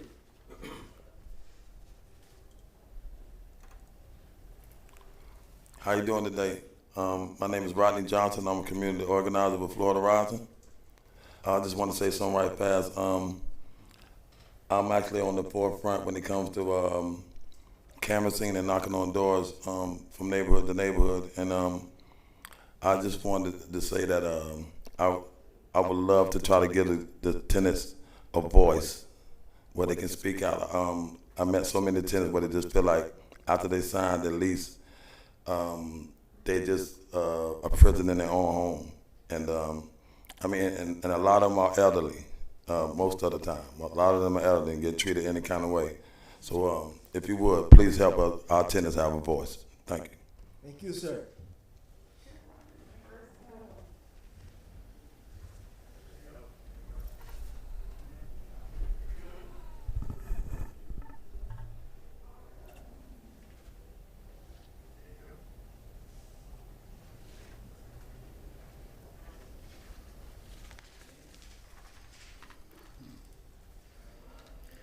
Good morning, Board. My name is Reva Iman. I'm here in favor of the Ordinance Amendment, Chapter 12, to add to the Tenants' Bill of Rights and prohibition of the source of income of discrimination. I'm also an employee of Florida Rising, a nonprofit organization as a community organizer. We are a people power organization made up of members advancing economic and racial justice across Florida, where every individual has power, but together we gain more power. We have canvassed over 40 apartment complexes, knocked over 3,000 doors in 2021, within the 6 months during the COVID pandemic, to bring awareness and to help the residents of the city of Tampa who had issues with COVID from losing their job or hours been cut, to provide the services of the R3 program. While out there doing that, we noticed that the conditions of some of these apartment complexes was very deplorable. We also have a Know Your Rights Zoom meeting with a lawyer that comes on pro bono with some of these individuals that we have encountered throughout the community of canvassing those doors, help to tell their stories to this lawyer, and he provides services to help to them, nonprofit, to help them pro bono. Some of you have been out there with us when we had press conferences. Some of you have walked the property to see the conditions of these individuals out there and the condition that is going on right now. And I thank you for coming off the council desk to come out there and walk that community with us. But what we have found is the landlords are retaliating against those individuals who have stood up with either 7-day notice or addressed the issues that are going on within their unit. This ordinance will be a great help to help those tenants and many others behind them and moving forward to help them out. It is a form of discrimination to be intimidated by landlords by speaking the rights of what you have as a right for a decent place of living. There was rats, mold, leaking roofs, and these people are standing in those conditions because they have nowhere to go, because they have no funding to go anywhere else with limited income. Some are disabled, getting disability checks, and have nowhere to move. Affordable housing should be offered to any and everyone as a decent form of living. The voucher programs that some of these people stay in, right now, I don't understand it. With the conditions that's going on today, the voucher programs needs to be up. Rent is going up extremely high here in Tampa. A one bedroom, sometimes depending on the zip code you are in, it's probably $875 to $900. How can the people live with that type of voucher or helping themselves? They are going to be homeless. I ask that you pass this bill. I ask that you do a little bit more to help the community here in Tampa. Thank you. Thank you all.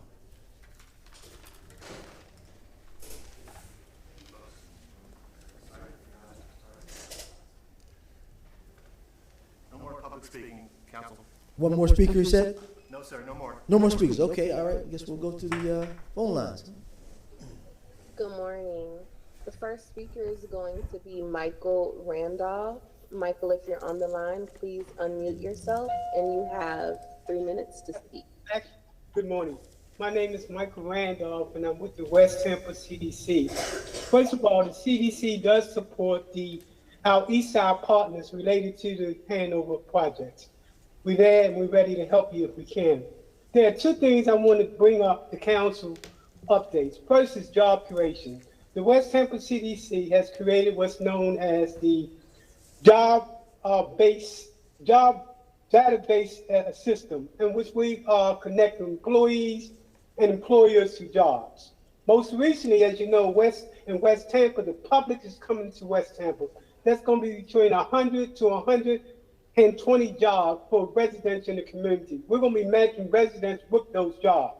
It's a benefit in that the residents get a job. It's a benefit to the business because they can get tax incentives because they are hiring people from West Tampa. The next thing I want to talk about is public safety. We call this project Hollywood Comes to West Tampa. As you know, we're partnership with Mr. Charles Smith with the Christian Brotherhood Film Academy. Just to give a little bit of information about him. He's connected and has worked with people like Sidney Poitier, Mel Griffin, Chris Rock, and other celebrities. He's partnership with us to move forward with our Performance and Art Production Center, in which we're going to have a TV production, video production, in terms of, and also commercial production. What's important about this is we're using this as a public safety strategy to get those people on the corners to drop the gun and pick up a mic. So I'm very happy about that. In addition to that, because of this Hollywood connection, now we're talking about Hollywood figures coming to West Tampa to work with the community. Thank you very much. I'm very appreciative of Mr. Smith, and I'm looking forward to a new day in West Tampa. Thank you. Thank you. Mr. Randolph, I did get your call relative to a meeting. My aide has been out, so if you could just make sure you email so we can get you on the list, sir. We did get a friend called and said you wanted to meet with you, sir. Thank you. Thank you so much. The next speaker is going to be Carolyn Bennett. Carol, if you're on the line, please unmute yourself. You have 3 minutes to speak.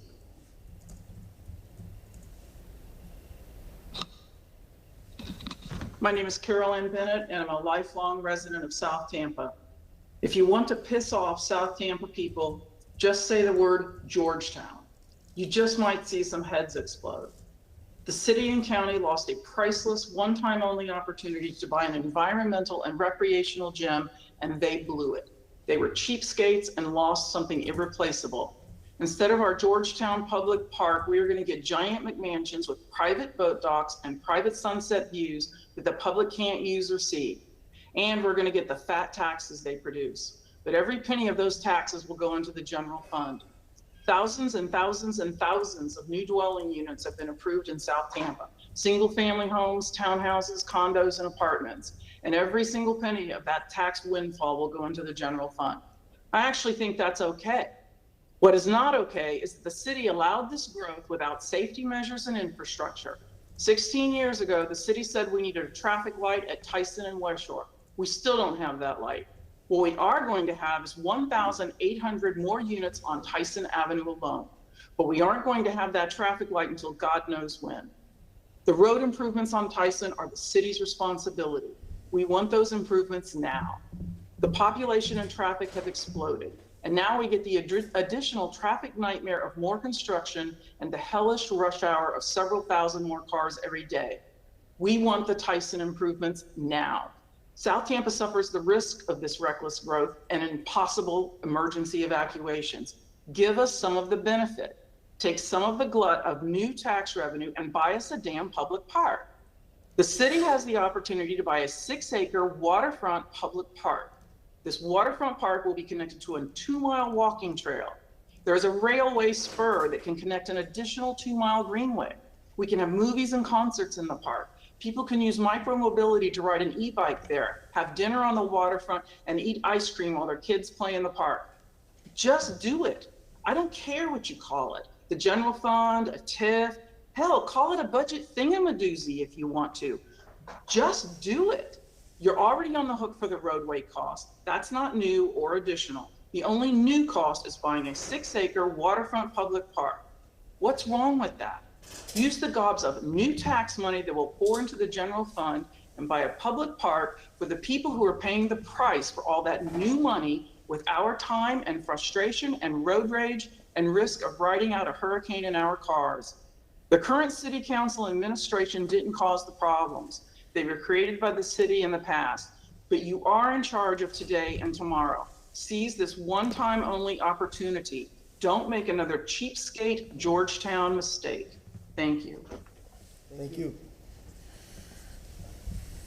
The next speaker is going to be Stephanie Pointer. Stephanie, if you're on the line, please unmute yourself and you have 3 minutes to speak. Good morning, gentlemen. Good morning. First, I'm here as the president of THAN Tampa. I'd like to quickly cover the 4 items that we have overwhelmingly support on the agenda. I realize that some of them will be addressed later, but I wanted you to know the stance from THAN. First, key CMT. Staff needs it, the citizens need it. Sorry, Sue Ling and T&I. We support the changes proposed to the sound ordinance. No brainer. You can be as loud as you want inside your building, club, or whatever it is. Different story outside. 3, we support the abolishment of the privately initiated text amendment. THAN members can ask for a publicly initiated text amendment from our representatives. 4, we support the tree canopy. We support the VRB ruling against the developers to remove the grand trees after the city's experts said no from Kojak's property, 2808 West Gandy. We also hope that councilmen who haven't visited a THAN meeting yet will make time in your schedules and visit us soon. The rest are my personal opinions.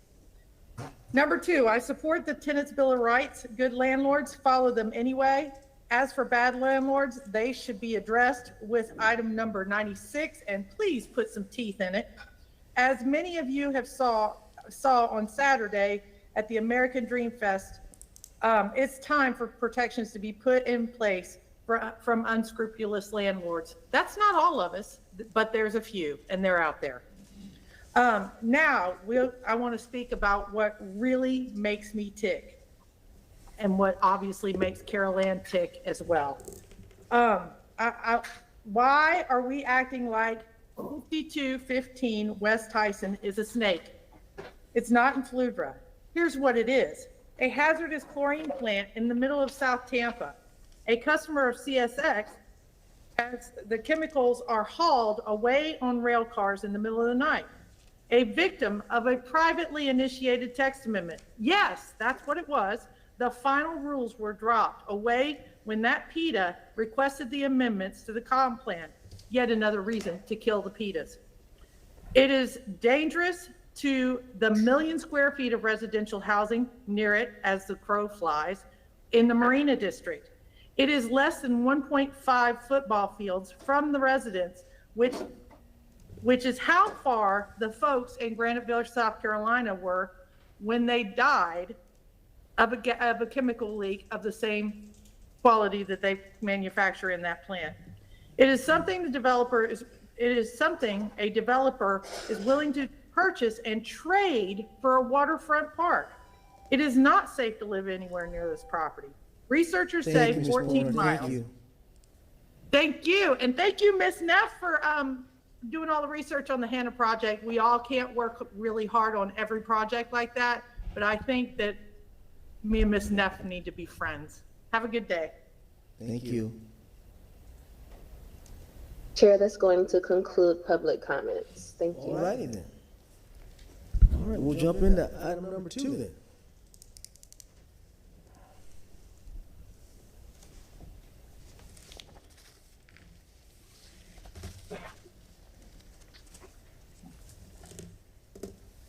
Anyone from, there it is, Mr. Massey?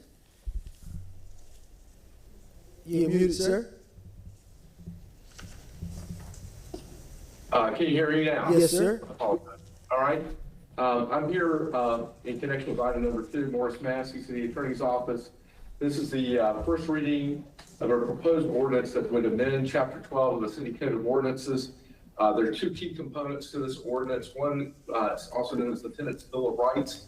It would require landlords to hand out a fairly simple notice of their rights at the time they enter into a lease, whether it's verbal or in writing. And then the second portion of the ordinance provides that a landlord cannot discriminate based on the source of the tenant's income. Those are the 2 key components. It mimics to a very large degree the ordinance that was adopted by Hillsborough County in March of 2021, I believe. I'm happy to answer any questions that you might have in connection with the ordinance. Any questions, gentlemen? Ms. Dinford, you recognize, sir. Thank you, Mr. Chairman, and Mr. Massey, I appreciate all the time that you and your folks have put into this. And I also appreciate the efforts at the County Commission, and I think specifically Ms. Chairwoman Overman, who's a big proponent of this. I think it's very well intended. My concern, Mr. Massey, and if you can help us understand this a little bit better, is it seems like there's basically 2 parts to this ordinance. One is the requirement that all landlords literally hand out the notice of rights when they enter, I guess when they enter into a new lease, or perhaps even with the existing tenant, and that the tenant would sign that document to acknowledge that, and the landlord would put that away in his or her files. Correct me if I'm wrong on any of this. And all that's fine and good. My concern is this, in regard to this section, is we have thousands of landlords, I believe, and I think this has been corroborated by staff, because we've had a registry of landlords that we're getting rid of, actually, but we have thousands of small landlords. You know, people who perhaps their parents died, they took over the house, they kept the house, and then they rent it out. So they've got 1 property, or they got 2 properties, or something like that. And I think we have thousands of people like that all across the city. And my question is who is going to jump in and inform those folks that this is a requirement? Who's going to be enforcing that?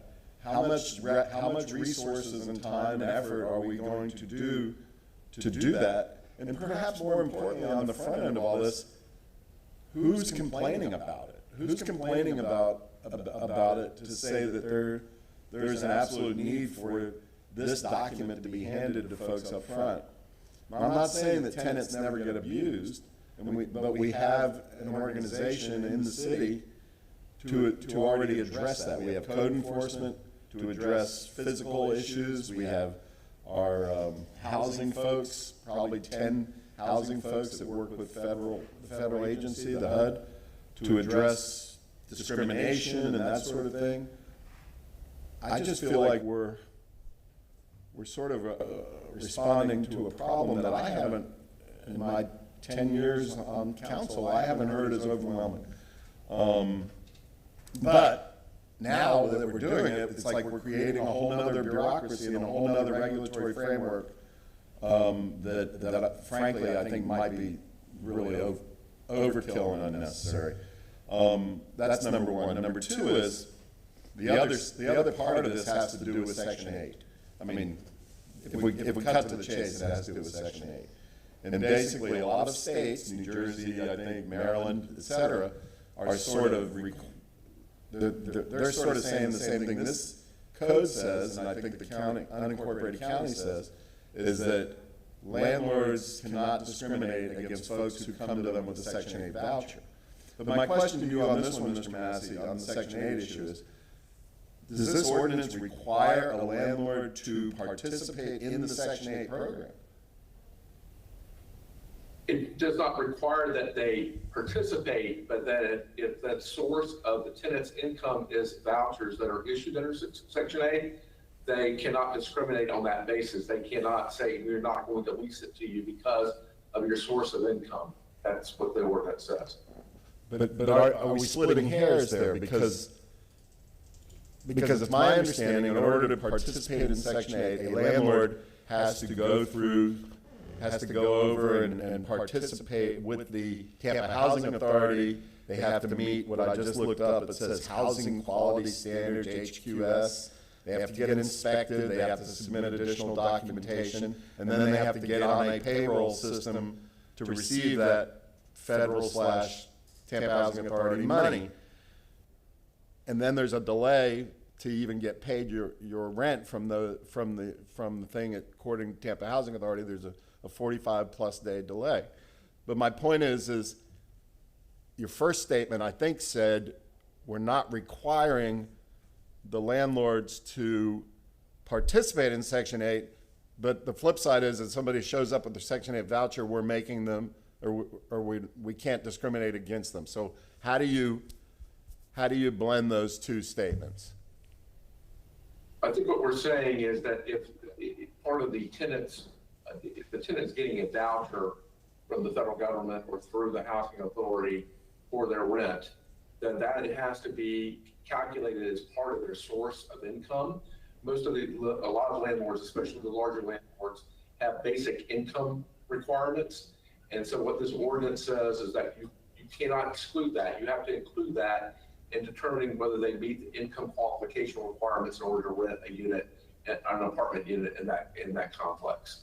And so they got to include that, and they've got to accept it, got to go through the hoops to accept it, if they're regulatory hoops. So.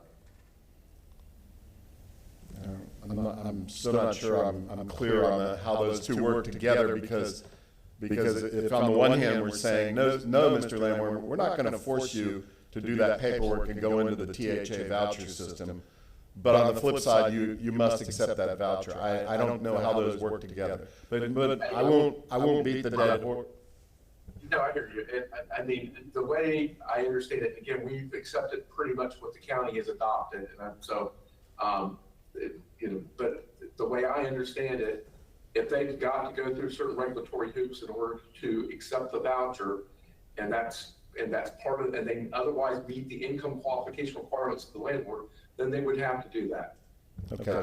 And again, all of this would apply to that situation where somebody owns an extra property, one single property, and now they're subject to perhaps a Section 8 mandate. They're subject to providing this notice of rights. And is there any staff out there, OSEA or anybody else, to tell us what sort of financial commitment we are going to include in enforcement and education and everything else associated with this proposed ordinance?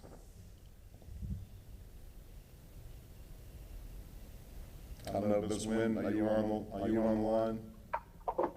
Good morning, Council. Abby Feely, Director of Development and Growth Management.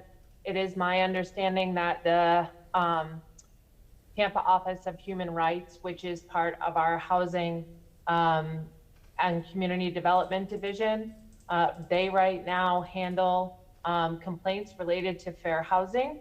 And this would be expanding the population that could potentially have those complaints when income becomes the protected class. So it would be our Office of Human Rights. Okay, and have you guys discussed the financial fiscal impact of adopting this ordinance as related to complaints and enforcement and education?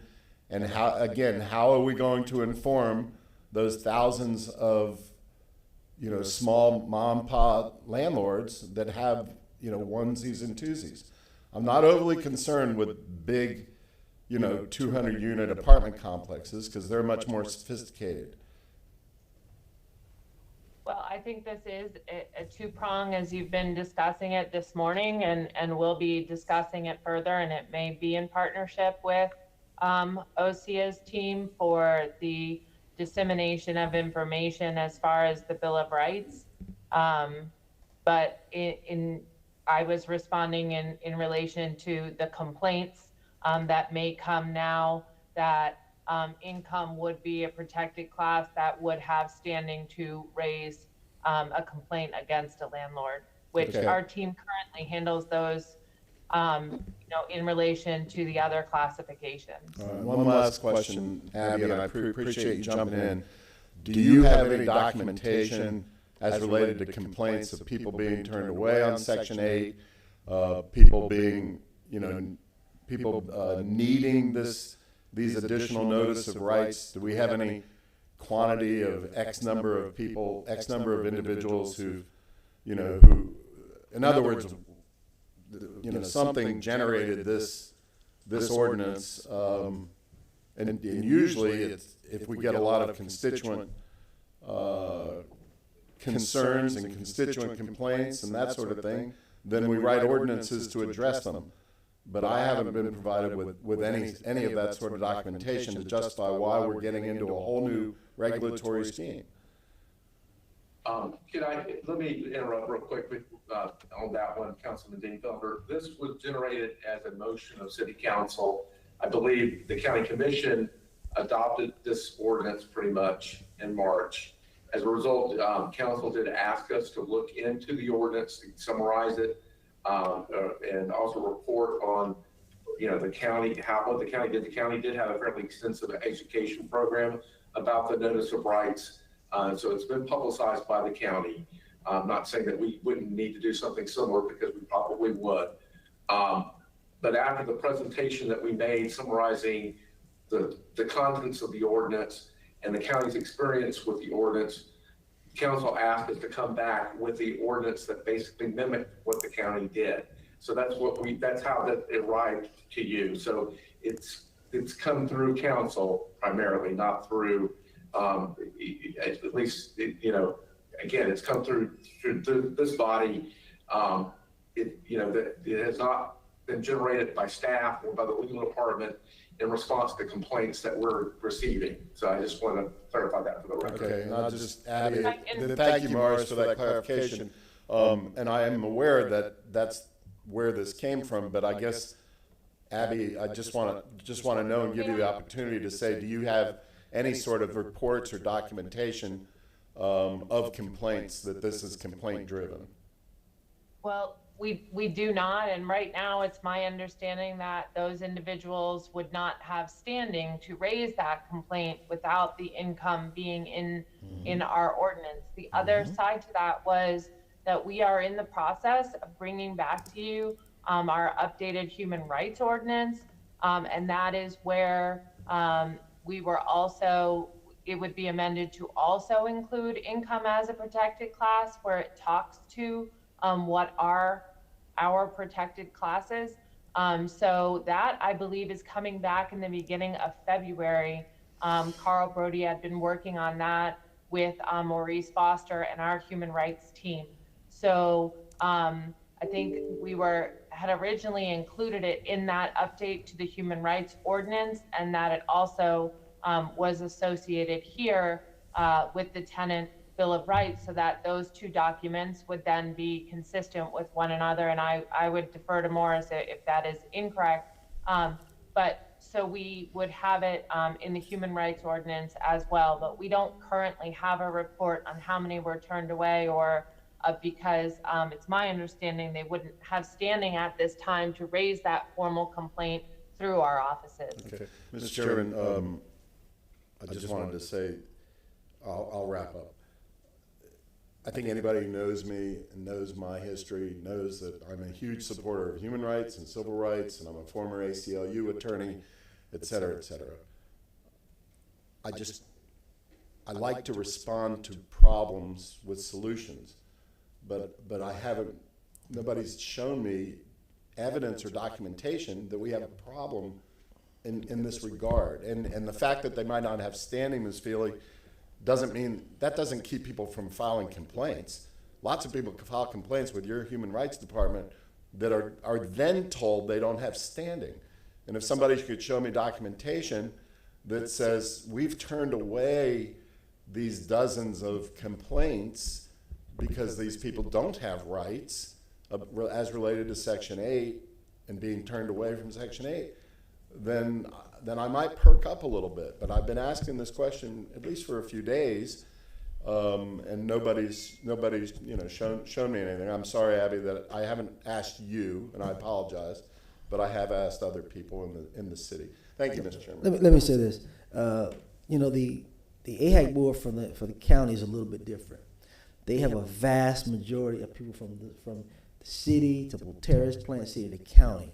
I don't really know how our board is operating, but that board, they have individuals from all realms to talk about the situation of housing throughout this county.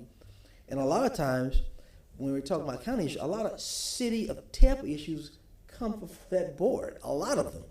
And why are we not doing this? So the premise of it all is, when this was created by the county, there were complaints all over. But where do people go to, John? That was a big deal. Where do they go to? Most people don't even know anything about a human rights office.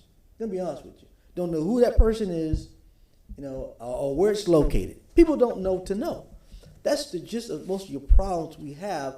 People don't know where to go. So the premise of when the county did it, when Commissioner Orman did it, was to make sure that tenants had some rights, knew what their rights are. Most tenants, they don't. They rent. They don't know what their rights are. You say something about the landlord, and trust me, I've been to several apartment complexes with several different groups. You go talk to the landlord, and next day, I get a call, they just put me out. Or, with this big thing with the rent increases now, with Section 8. It's a problem. You may not have the complaints through their offices, but right now, with the increase of rents, people now are saying, I don't want to take Section 8 anymore because I could get more money here. Or you look at some of these apartment complexes with the verification. It's a lot of different issues now, and I just think it's just a way to make sure that we can kind of pump the brakes on some of it.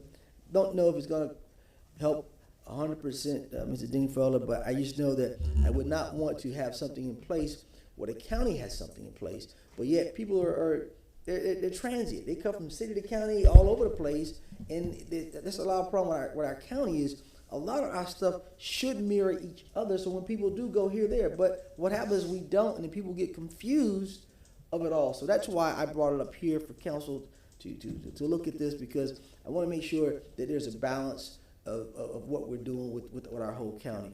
Ms. Miranda, then I'll go to Mr. Sidney. Thank you, Mr. Chairman.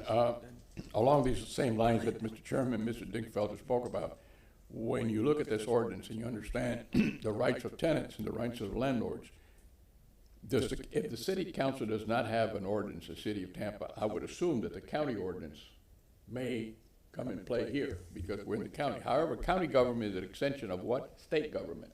Cities are not. So when you look at these things, there's a reason why they put them on and the reason why they try to work it out. And I'm not an expert on Section 8, but I can tell you that they do check the houses once a year. They do have outside, not them, they hire an agency to check the houses. I can tell you that they check it from roof down to the circuit outlet. And they do have a set base, and it goes this way. On the income level of the tenant, it depends on what portion they pay and what portion the tenant pays. So it's something that, let's say that I know the rents are not $1,000 a month, but let me assume it's $1,000 for the sake of presentation.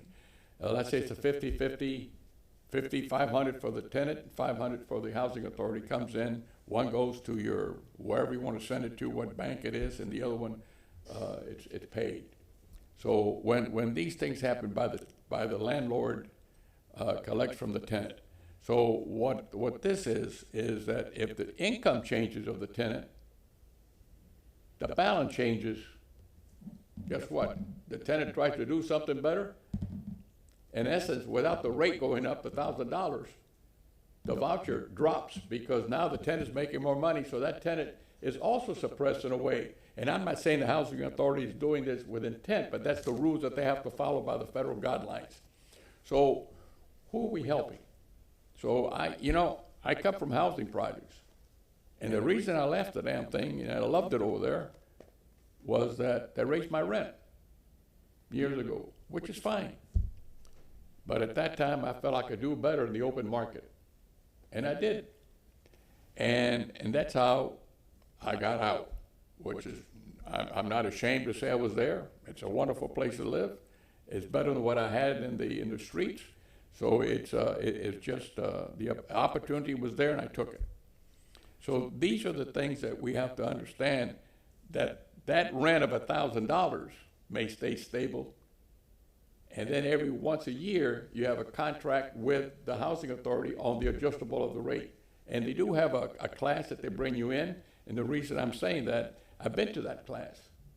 And the reason I'm saying that I bought a house years ago, and that house was in the housing, and I didn't change it. And the rent hasn't changed since I got it. So what I'm saying is, I'm not an expert on it, but that's how it works. And it's not the housing authorities. The rent may stay at that rate, but the rate for the homeowner, not the homeowner, the person who's living as a tenant in that house goes up. So we have another thing that this is not addressed, and I don't want to address the federal government. So these are the things that you have to look at. Then the rates could go up on a negotiation with the housing authority and the landlord once a year. You have a negotiated contract, and you either say, I have the same contract, or you want to change the contract, and I don't know, I've never done that. So these are the things that I know. Thank you very much, Mr. Chair.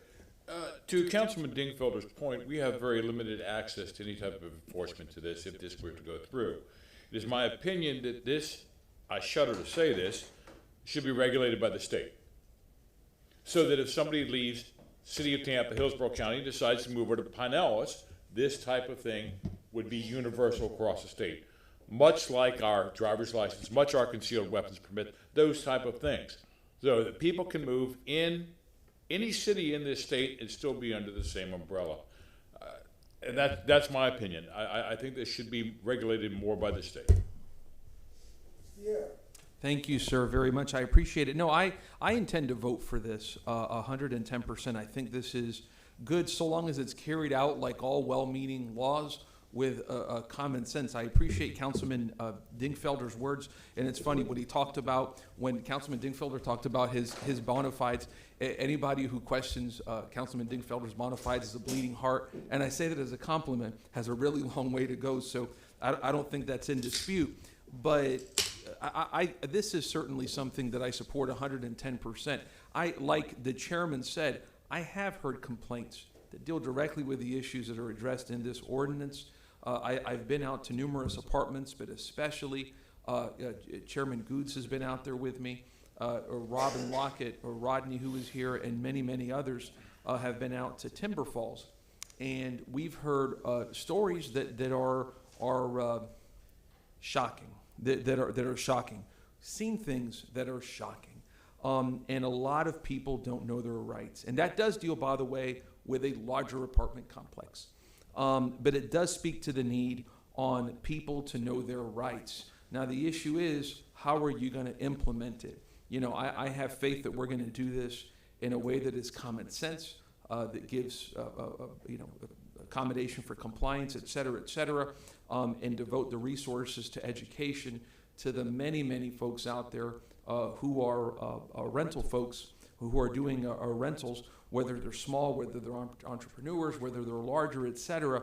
And like all ordinances, we have to see how this works so that we can improve it, to maybe implement more compassion, more common sense, to link those together. So I strongly support this because I've seen the need for it with my own two eyes and speaking with people. And again, people's sentiments on places like Timber Falls, et cetera, in this council are not at issue here and not in dispute at all. But I do believe that this is an ordinance that does respond directly to not just something that is a problem, but that is a crisis that is getting worse, a crisis that that everybody here has worked hard on and champions, et cetera, with regards to not only housing, but dignified housing and knowing what your rights are. But again, it's got to be done in a way that affirms common sense, and I believe that it will, but we have oversight over that. So I hope that we do that. Thank you. Anyone else?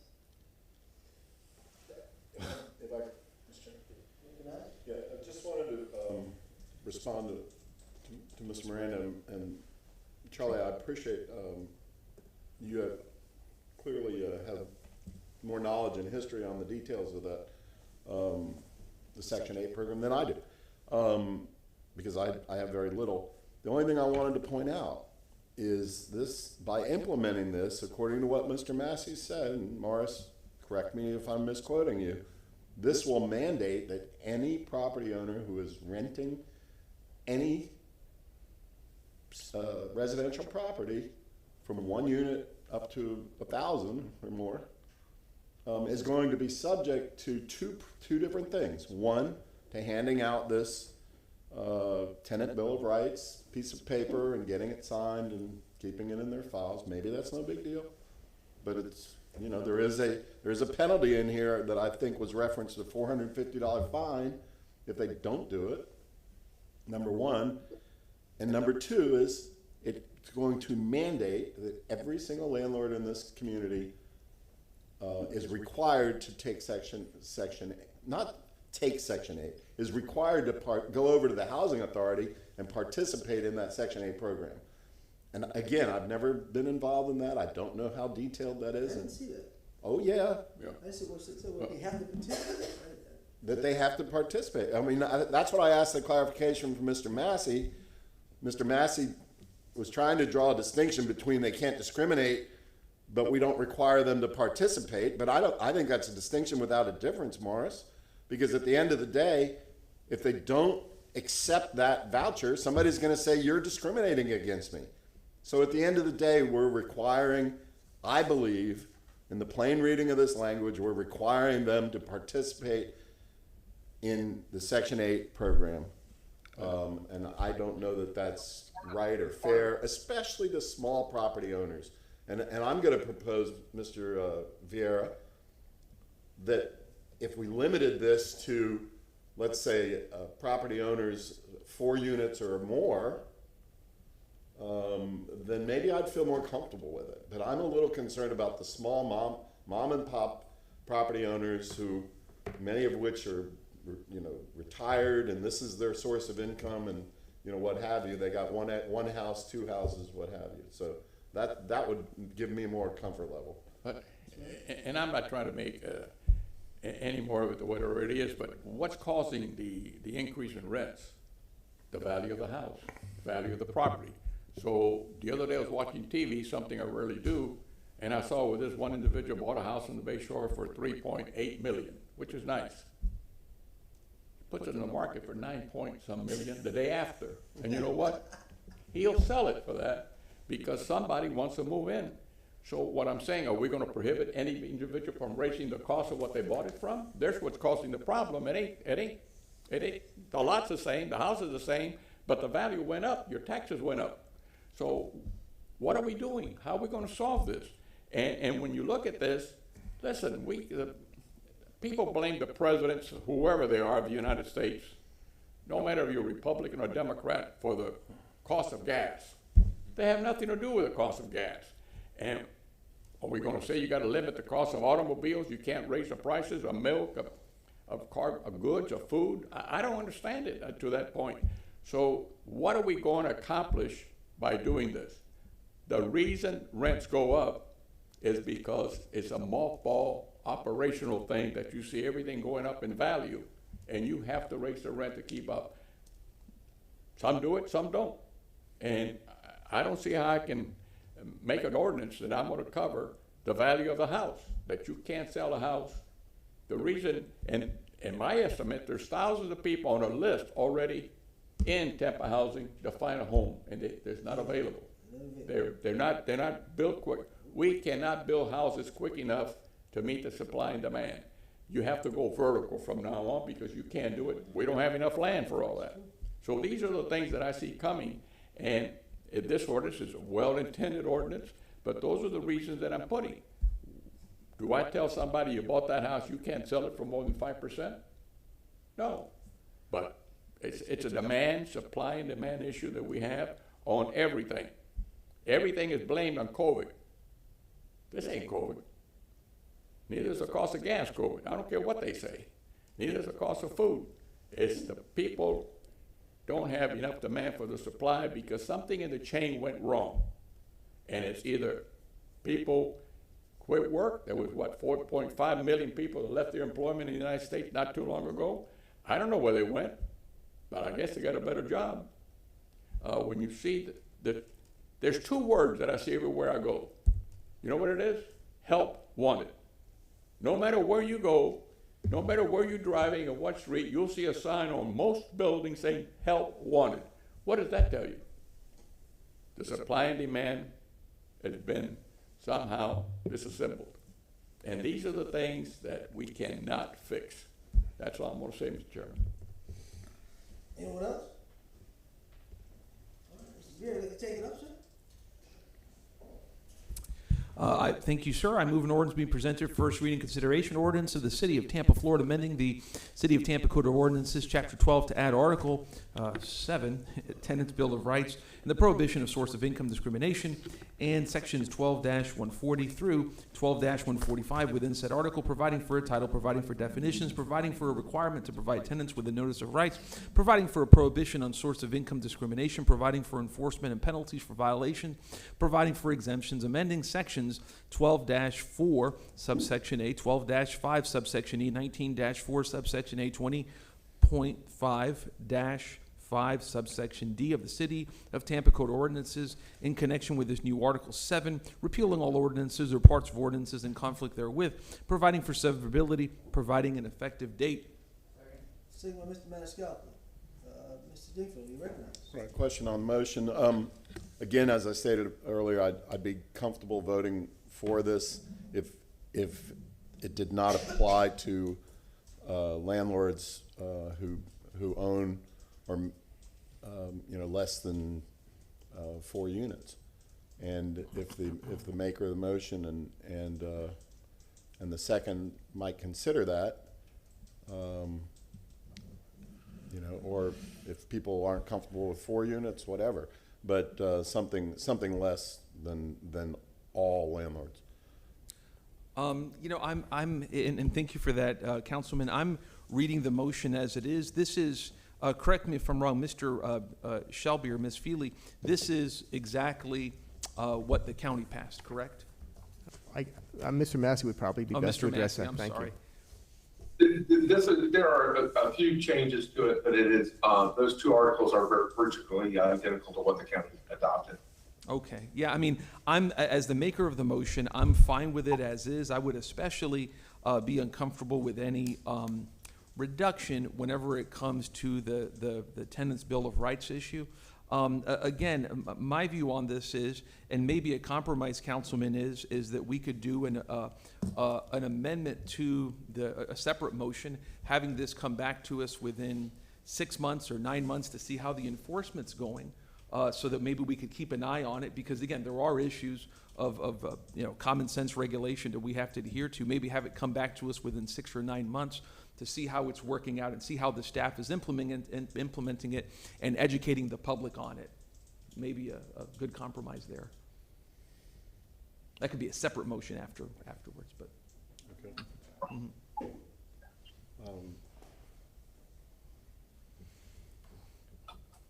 That's fine. I believe in compromise.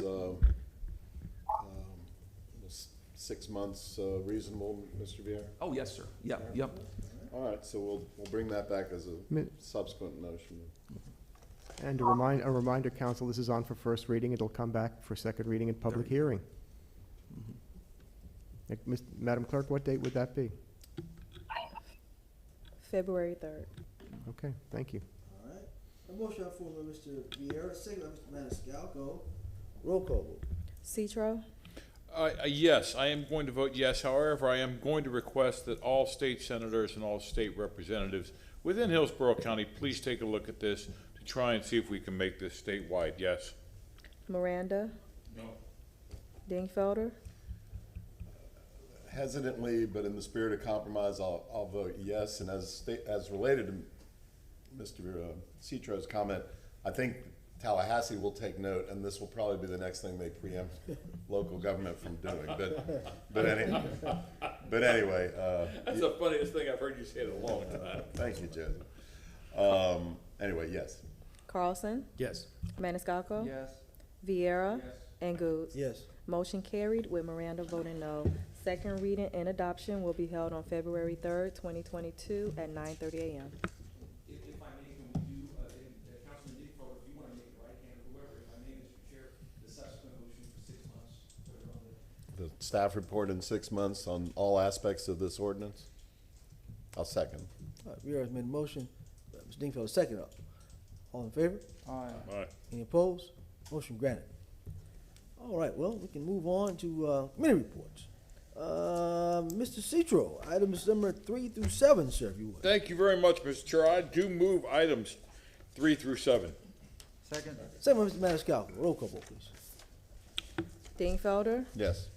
Carlson, Yes. Maniscalco, Yes. Vieira, Yes. Citro, Yes. Miranda, Yes. and Goods. Yes. Motion carried unanimously. Thank you, Mr. Chair. So, Mr. Maniscalco, Parks and Recreation, 8 through 14, sir. Thank you very much, Mr. Chairman. I move items 8 through 14. And Mr. Chair, may I have a? You recognize? Thank you. Just a point of personal privilege, because this one's very personal to me. Number 9, we're moving forward funds for the New Tampa Community Park Inclusive Playground Design and Build. You know, this is something, I guess, if you will, a journey that I began in 2017. I remember when we were in negotiations for the budget that year and in discussing things with the mayor's office on what's going to be in the budget, et cetera, and I remember speaking to the then Mayor Buckhorn and asking, hey, can we get $50,000 for a design for autism, disability, sensory-friendly park? I'll take it up with the next mayor, and it got in there. And, you know, this has been a 4 or 5 year project going forward, and we should have groundbreaking on this in February or March. And this is something that's really, really important. It's important to me particularly. You know, one of the reasons that I ran for office was to shed more light on the issue of special needs, whether it's Down syndrome, autism, cerebral palsy, intellectual disability. My oldest brother, Juan, is intellectually disabled and autistic, and so for me that's a deeply personal issue. And just the idea that the city of Tampa, starting with the mayor's autism-friendly program from the last administration to now, that the city of Tampa tells parents raising children with special needs that we understand you, we're going to try to make accommodations for you, et cetera, sends such a great message to parents who are often isolated and they feel hopeless. And this tells something that the city of Tampa is trying to do its best to understand them. So just wanted to say that, and I thank everybody's support for that, including Mayor Castor for putting that in the budget. Thank you, sir. I think that should be in most of those parks, especially those communities, because a lot of people, especially in our marginalized communities, folks sometimes are, we're fearful but embarrassed sometimes to bring their kids to the park and things like that. Yes, sir. And having these type of amenities at those parks give those families a chance of enjoyment and a chance of freedom and for kids to enjoy themselves. So And if I may, sir, you worked hard for the East Tampa Community Center that's going to be coming, and that's also going to have an inclusive playground feature as well. So it's something that's going citywide, and again, something that we should all be proud of. Thank you, sir. Dingfelder? No, I just wanted to thank Councilman Vieira for stick-to-itiveness on this very extremely important item. And sometimes that's what it takes, 4 or 5 years, but it doesn't. The problem doesn't go away, so neither do we. And when we feel passionate, like you do, Louis, we appreciate it, and we will all try our best to attend that ribbon cutting. Thank you. All right, we had a motion by Mr. Mr. Maniscalco. Who's the second? Need a second, please. Second. Second by Mr. Dingfelder. Roll call, please. Citro, Yes. Miranda, Yes. Dingfelder, Yes. Carlson, Yes. Maniscalco, Yes. Vieira, and Goods. Yes. Motion carried unanimously. All right, Mr. Dingfelder, Public Works, items 15 through 29, sir. Thank you, Mr. Chairman. Staff has requested item 16 be continued to April 7th, so I'll make that motion. All right, item Second. 16, second by Mr. Miranda. All in favor? Aye. Any opposed? Motion granted. And I will move items 15 and then 17 through 29. 29. Second. Second by Mr. Miranda. Roll call. Carlson, Yes. Maniscalco, Yes. Vieira, Citro, Miranda, Yes. Dingfelder, Yes.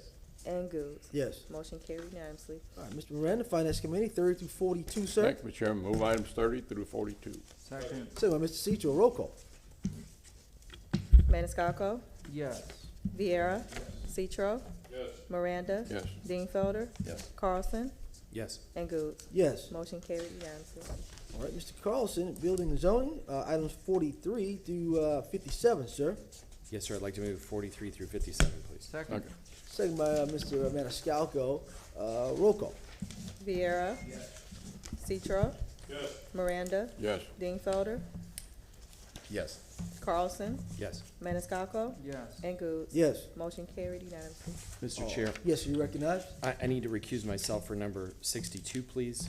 62, yes, sir. So we could vote on that separately. And could I make a motion to receive and file my ethics form? And I need to state that the company by whom I'm retained does business with an entity that has an interest in this matter. All right, motion received and filed, Mr. Second. Carlson, second by Mr. Maniscalco. All in favor? Aye. Any opposed? Motion granted. Yes, sir. That's just item 62. Yeah. Mr. Maniscalco, will you take it? Oh. You want to Mr. move Vice Chair? 62 by itself? I can so move. I'm sorry, I'm It's sorry. cool. I'm sorry about Mr. Vieira. Yeah, Okay. you're cool. All right, Mr. Vieira, and then we have, second by Mr. Maniscalco. All right. Roll call. Dingfelder, Yes. Carlson, Maniscalco, Vieira, Yes. Citro, Miranda, Yes. and Goods. Yes. Motion carried unanimously with Carlson abstaining. All right, here he comes back for the rest of it, all right?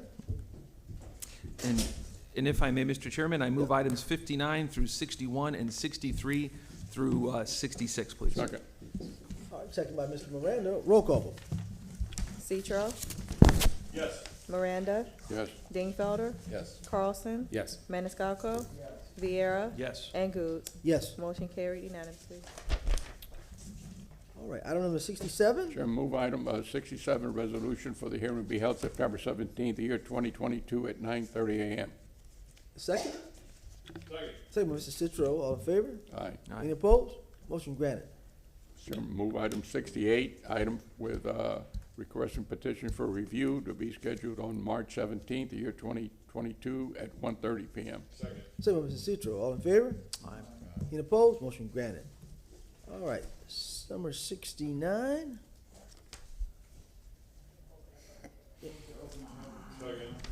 All right, Mr. Maniscalco's open, Mr. Citro second, all in favor?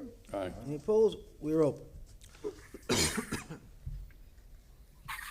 Council, Morris Massey, can you hear me? Yes, sir, we can hear you. Here in connection with item number 69, this is a public hearing on the proposed Fifth Amendment to the community development plan for the Tampa Heights Riverfront Community Development Area. I think you all have heard this in your capacity as the CRA board, but under state law, any amendment to the community development plan must be approved by city council, you sitting as city council. The primary purpose of this amendment is to provide for in the plan and support for public-private initiatives to support cultural arts within the Tampa Heights Riverfront Community Development Area. Public notice has been provided as required Florida statutes, and the purpose of this is to take any public testimony, and there's a resolution for you all to adopt, assuming that you want to go ahead and amend the community redevelopment plan after the public hearing is concluded. All right. Motion to adopt item 69. Wait a second, what do we Mr. have here? Carlson? I'm sorry. We have on the second floor for this item? Got we're in the hearings. Motion to approve. We gotta wait. We gotta see. Anybody on the second floor for this item? Item number 69. All right. We have anybody, There is no one registered. no one registered. All right. Move the resolution. All right, Mr. Citro, we have Mr. Dingfelder. Roll call vote. Maniscalco. Viera. Yes. Citro. Yes. Miranda. Yes. Dingfelder. Yes. Carlson. Yes. And Goode. Yes. Motion carried unanimously. Was there a motion to close on that, Madam Clerk? Second. Mr. Maniscalco, second by Mr. Viera.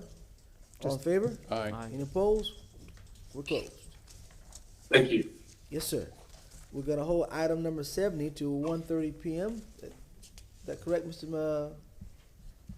That's the noise ordinance. Well, that's the question, Council. There are, from what I understand, people downstairs now waiting, but I don't know who would be coming back. My sense is that that hearing, if it begins now, would continue past 1:30, but I don't know what specifically people were told.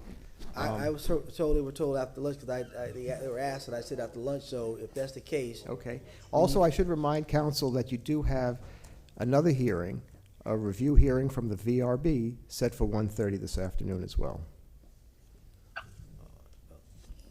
I hate to tell people one thing, then they get disappointed, and we start doing something, now they say, I didn't get an opportunity because you told me something. So we're gonna just go ahead and keep it this afternoon. We don't have a night council tonight, so we should be able to get past it. Item 71.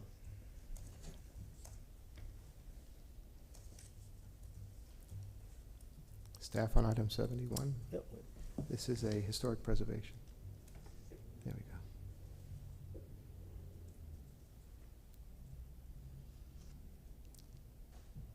Staff for item 71.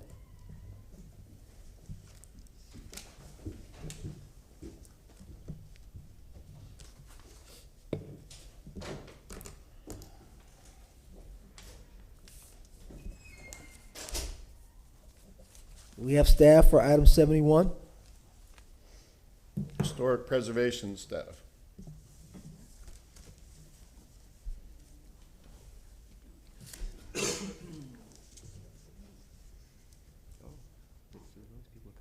We'll come back to item 72.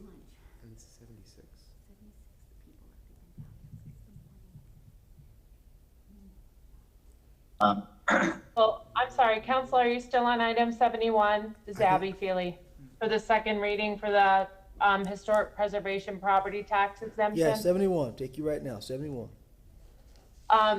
Staff does not typically present on second reading for this. We provided a full presentation on first reading. It was provided by Elaine Lund of our team. If you have any questions, I am here, and Dennis Fernandez, we're available for any questions. Any questions on item 71? Even in the public, we're talking item 71. Anyone in the public on the second floor talking item 71?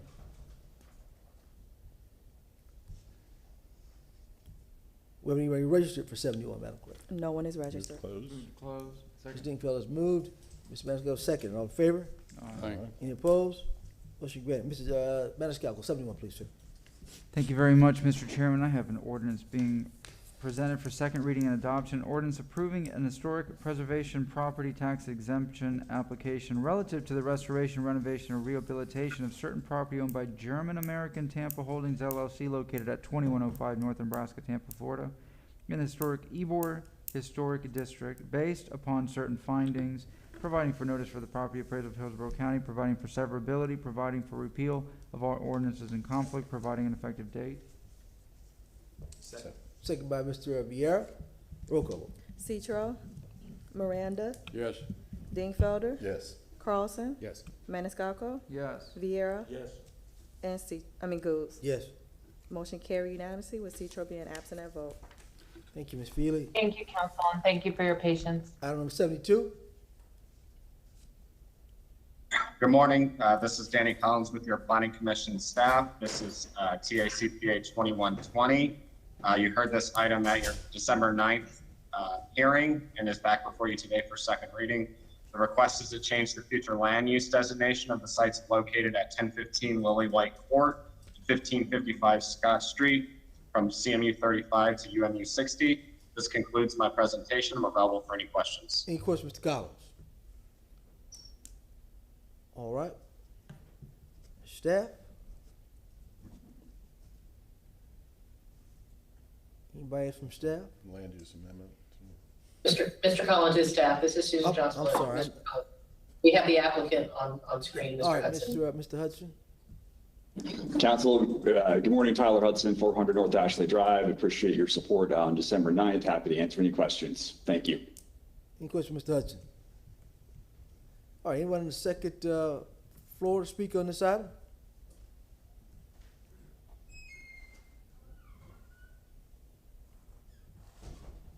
Anyone on the second floor to speak on this item? All right. Anyone registered, Madam Clerk? Yes, we have Carol Ann Bennett and Stephanie Pointer, as well as Emily Hinsdale. 73.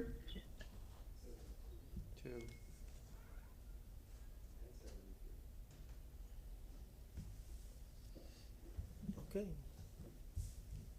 Got them up?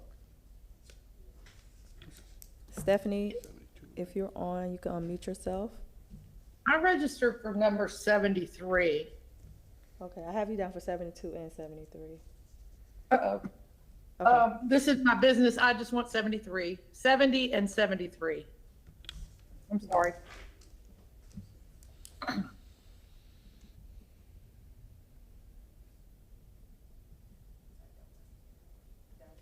Don't have Carol for 72? Emily is not logged on, and neither Carol Ann Bennett, so that would conclude any registrations.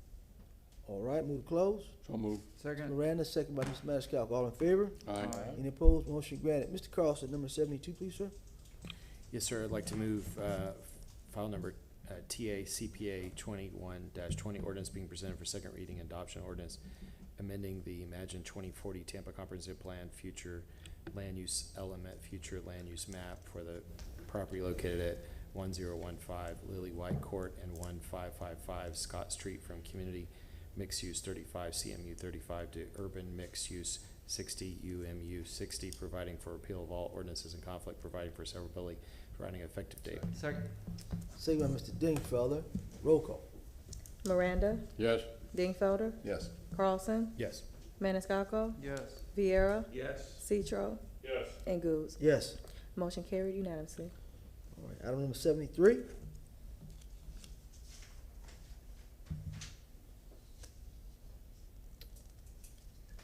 Good day, Council. Stephen Benson with your City Planning Department. This is item number 73, amending various sections of Chapter 27 related to the text amendment process and the comprehensive review of the Land Development Code.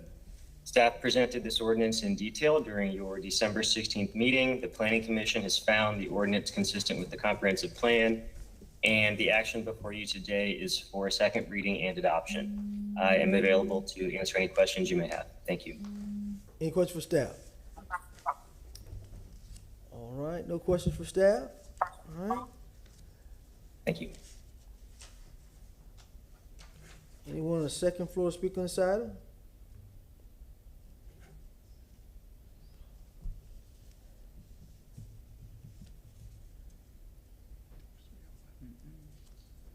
And you've got some registered folks, Madam Clerk? All right, we'll hear from those folks. Correct. We have Stephanie Porter and Carol Ann Bennett. Stephanie, you could begin. You have 3 minutes. I'm not going to spend a lot of time talking about this, but the people who write our city codes are the people who should be working for the city and be at the beck and call of our elected officials, not individuals getting paid to do so. As I pointed out this morning, our wonderful CFI and all the land around it was a victim of a PETA. Please get rid of this. I'm so excited nobody's here but me and Carol Ann. Have a good day. All right, next speaker.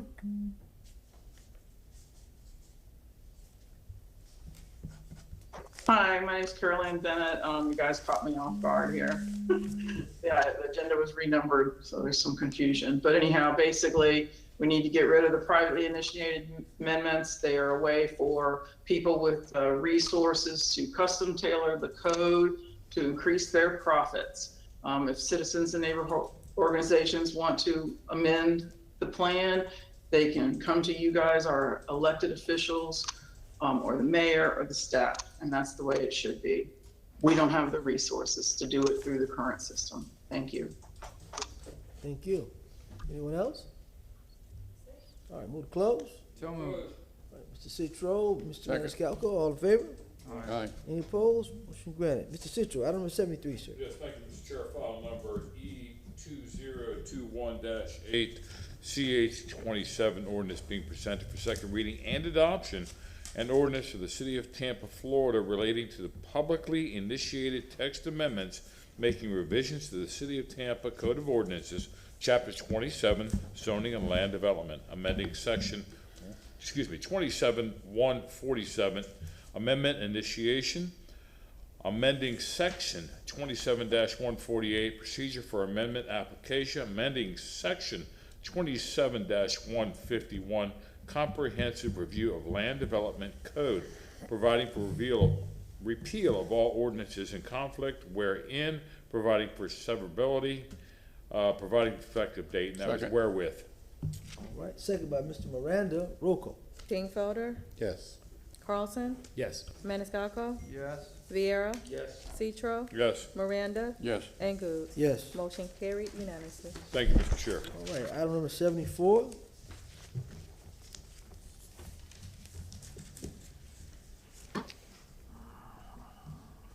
All right. Good morning, Mr. Chair and Council. Item number 74 is second reading of an ordinance amending Chapter 26, Articles 4 and 5 pertaining to solid waste and recycling and recyclable materials. The large portion of edits to this code are non-substantive and merely to bring it up to date regarding references to titles, departments, Florida Administrative Code, and statutes. Larry Washington, Director of Solid Waste and Environmental Management Programs, is on the line and available to answer any specific questions regarding the minor substantive changes that have been made if you have any. Any questions? Any questions, then? All right, anybody from on the second floor speak on this item? Anyone on the second floor speak on this item? We have anyone registered to speak on this item? No one is registered. All right, move to close. So moved. Second. Mr. Maniscalco, Mr. Miranda, all in favor? Aye. Any opposed? Motion granted. Mr. Dingfelder, item 74, sir.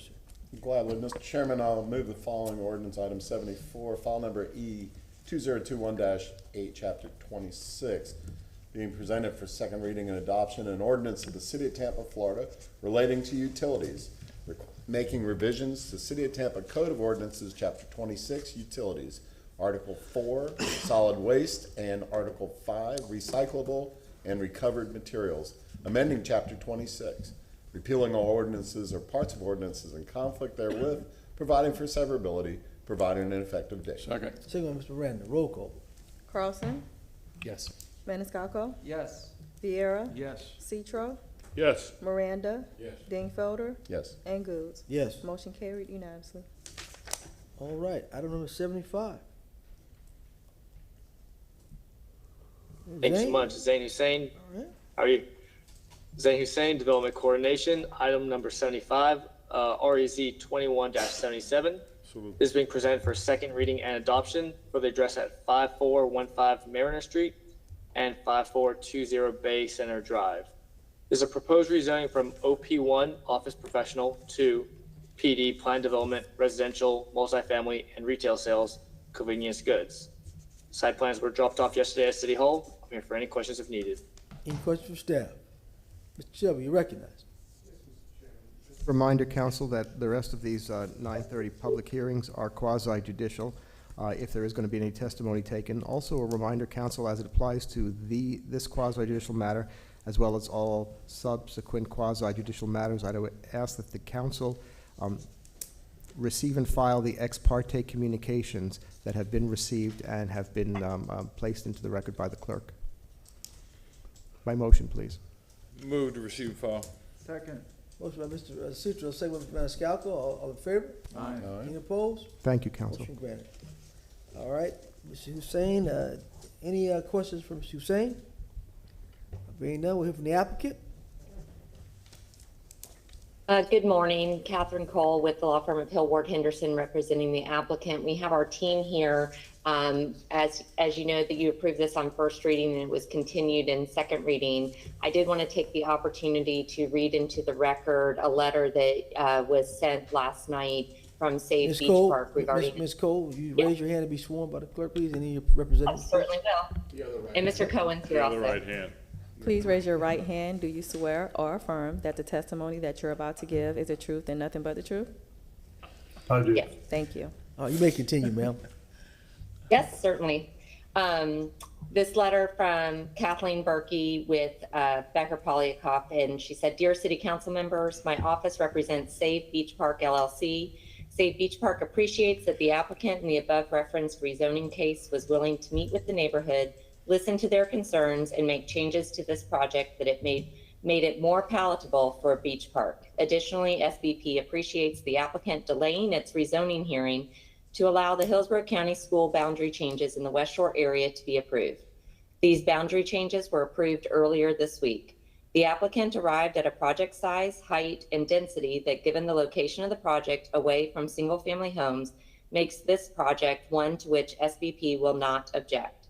However, it is imperative that Tampa City Council not view SBP's position on this project to in any way be construed as consenting to projects in the future that will be incompatible with the scale of the neighborhood or that run afoul of recognized planning fundamentals that dictate that the height and density of buildings should decrease in scale as they move from commercial roads such as Kennedy Boulevard into the neighborhood, not keeping in with the single family character of the neighborhood they would sit within, detrimental to the level of traffic on the residential streets these developments adjoin and the safety of the children playing upon these neighborhood streets, overburdening the West Shore Boulevard corridor upon which the traffic generated will largely flow and further cause failure of this roadway, and simply put, adverse in its impact upon the neighborhood it sits within.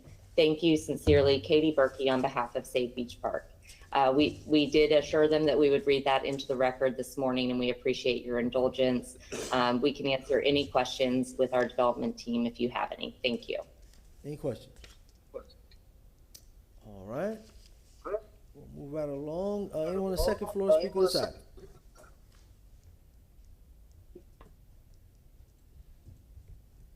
Anyone on the second floor speak on the side?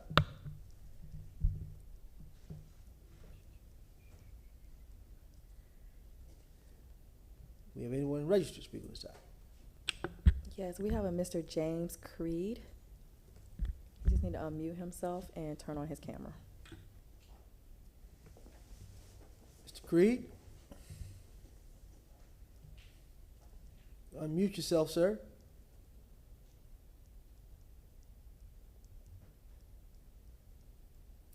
We still can't hear you. Click on the mic icon to unmute yourself on the panel. Apologize. There it is. We got you, sir. Thank you. Thank you for your time, Councilman. I'd like to request standing. My name is James Creed. I'm at 5701 Yes. Sandpiper One Road, second, Mr. representing Creed. Mr. Chairman, I believe Mr. Creed needs to be sworn in. Yes, correct. I was gonna get there. I apologize. Mr. Creed, please raise your right hand. Do you swear or affirm that the testimony that you're about to give is the truth and nothing but the truth? I do. Thank you. Thank you. I'll be brief. The last thing I hate to do is testify and slow no one from getting to lunch. But I would like to request standing. I'm representing the 45 owners of Mariner North Condominium Association. We're 2 blocks from Mariner Street. I am elected representative and appearing on behalf of the board of directors at their direction. So I would like just a little more room in my testimony by requesting standing. You have the floor, sir. Thank you. First of all, I want to thank the council. I'm a 68-year-old resident of Tampa, been here all my life. I've never attended a council meeting until these topics came up in the last year. I've developed a significant appreciation for the work council does, and I was reminded of that again today. So thank you for your work on the city's behalf. But I do want to share with you, and I don't mean to criticize the council, but I think it's important for you to hear some of these things.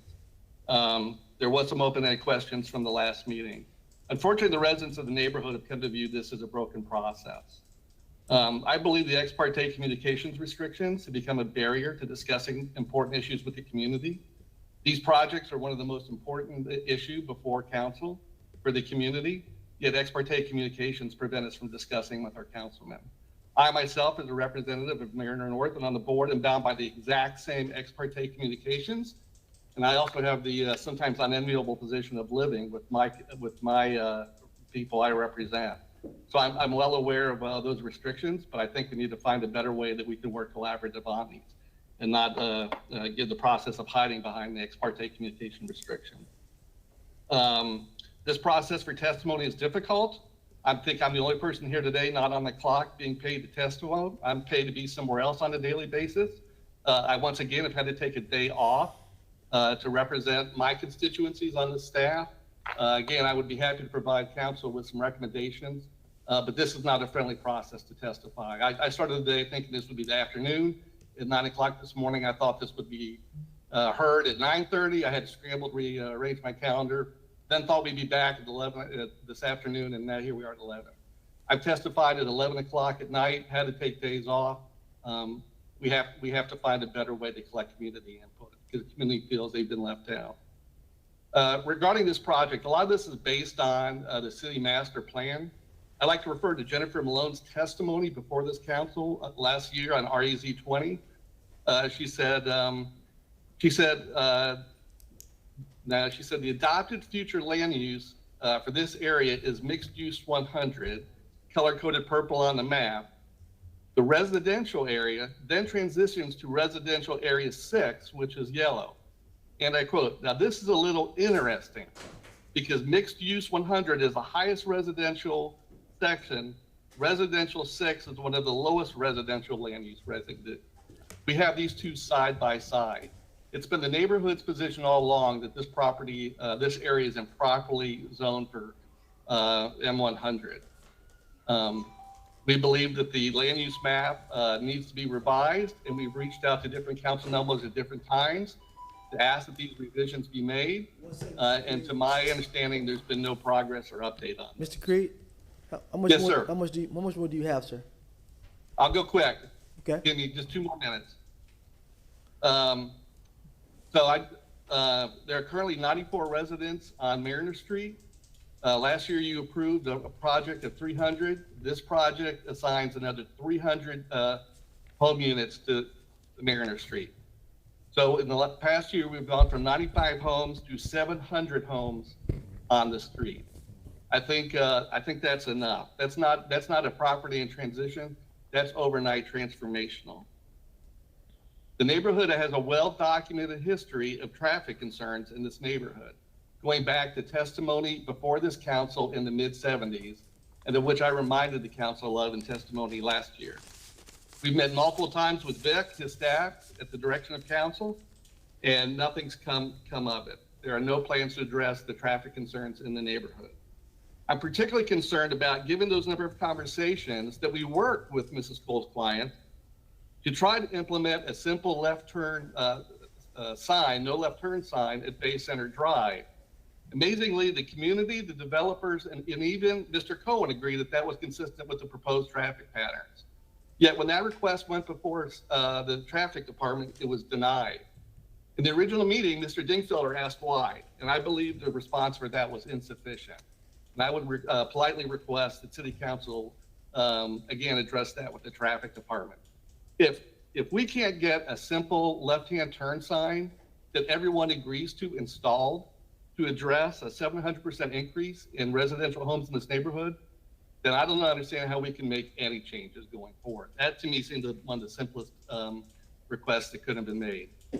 Again, I want to echo Beach Park. I was directly involved with many of the discussions. The developer did go out of their way to meet the neighborhood concerns. They added a coffee shop on the first floor, which was my request. I've noticed since they've agreed to do that, they featured that in every drawing done. So I think we need to find a way to continue to encourage neighborhood development and neighborhood communication in these projects. Thank you, sir. Because I think they can become better projects. Thank you, sir. I know you're in a hurry, so if I may just close with a quick anecdote.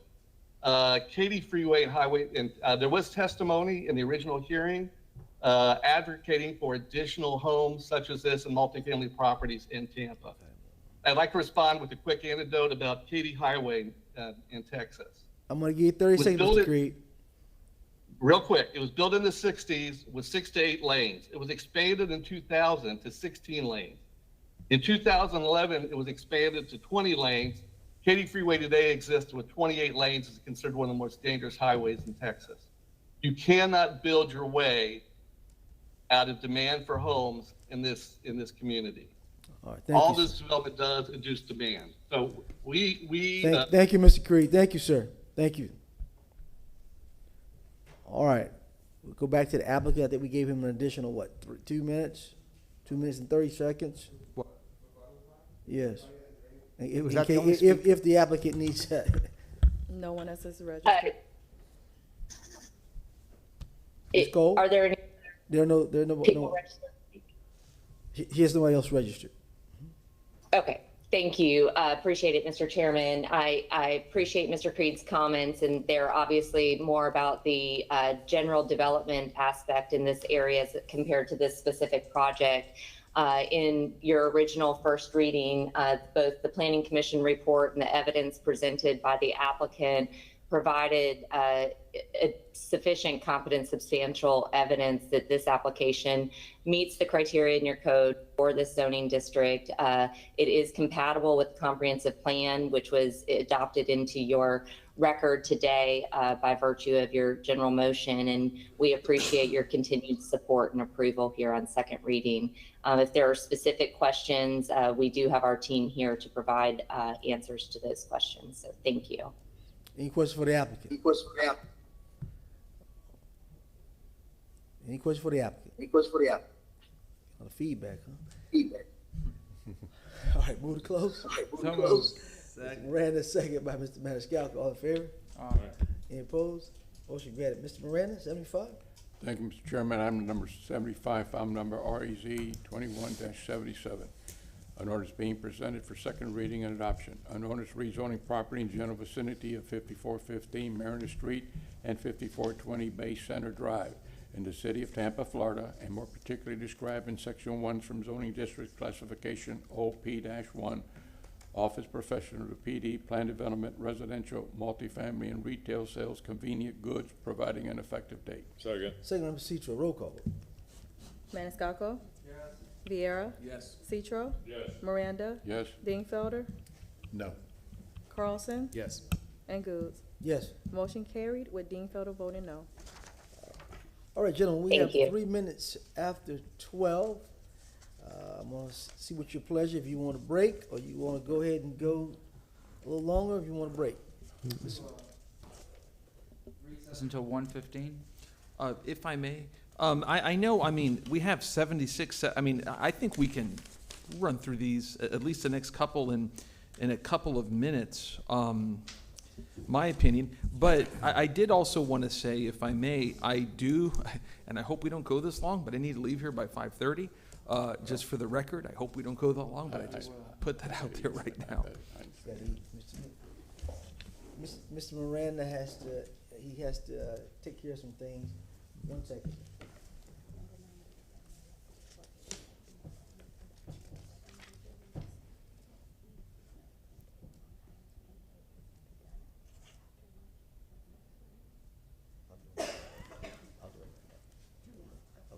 All right, gentlemen, we've got a situation for number 90.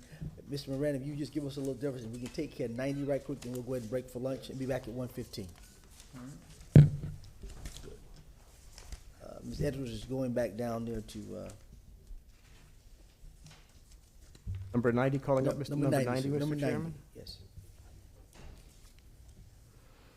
Number 90, I believe, is a 10:30 public hearing, and I believe Mr. Maniscalco's motion was only for the 9:30, so if we could have a motion to open the Motion to open the 10:30 hearings? We'll open, Mr. Citro, second by Mr. Maniscalco. All in favor? Aye. Any opposed? Motion granted. All right. Item number 90. Presentation, is there, by staff? It's a vacation. Yep. Mr. Chairman? Yes. Just for the record, I'm looking at the gentleman standing there, Andrew Hanson Folb, who's the petitioner. I've known Mr. Folb for probably 20 years. He's one of my favorite waiters. Really? Thank you. At Bella's. But anyway, I like Bella's. I just wanted to disclose that. I'm not familiar with the application. He and I have not discussed it. I have no reason to recuse myself for any reason whatsoever, but I did want to disclose our friendship. And Mr. Plus, he'll tell everybody I'm a lousy tipper if I voted against. Never. Mr. Dingfelder, in all seriousness, no, just for the record, you can be fair and impartial and base your decision on the competent substantial evidence in the record. Is that correct? Yes, sir. Thank you. Thank you. All right, staff, item number 90. I'm sorry? Mr. Simmons? What's the situation? Yeah, Ross Simmons, Development Coordination. Presenting item number 90, VAC -21-17. Please show my screen. Yeah, thank you. Give us the fast version, sir. Ross. I'll do my best. Let me second. Can staff see my screen? We can see it. Yeah.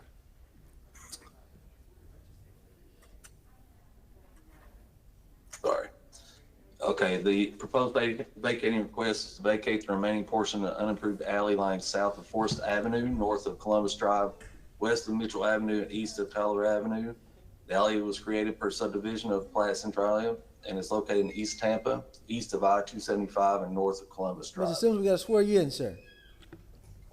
Please raise your right hand. Do you swear or affirm that the testimony that you're about to give is the truth and nothing but the truth? Thank you. Some background, the application was filed with the city in 9/16 of 2021. The applicant owns all of the property on the north side of the remaining portion of the alley that is requested to be vacated. A portion of the alley was vacated in 2007 with ordinance 2007-247, creating a dead-end alley. The applicant's reason for the application is the partially vacated and dead-end alley has been used it is not being used by any vehicles, city or private, for 5+ years and solely maintained by the applicant for the last 9 years.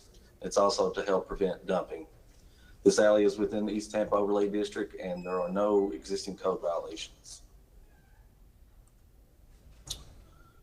The remaining existing right-of-way is 1,500 square feet. It is unimproved grass and does not show any apparent use by abutting owners. The alley does not continue east or west of the subject alley. The interstate is west of the alley and west of Tyler Avenue, and the alley and the block east of the subject alley was platted to run north and south. Subject property and applicant's alley to be vacated. This is the current layout of the alleys in the area that's previously been vacated. Again, subject. This is the alley looking east of Tyler Avenue. towards the dead end. Applicant's property looking south of Forest Avenue. Applicant's property again looking east of Tolliver Avenue. The abutting property looking north of Columbus Drive. Again, abutting property looking north from Columbus Drive. Staff have no objections to vacating request based on responses received from the reviewing agencies. If the vacating request is approved by council, no easement reservations are required. Thank you. Thank you.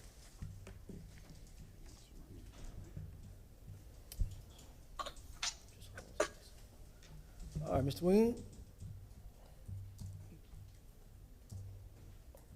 Ronald, you just pop on the screen?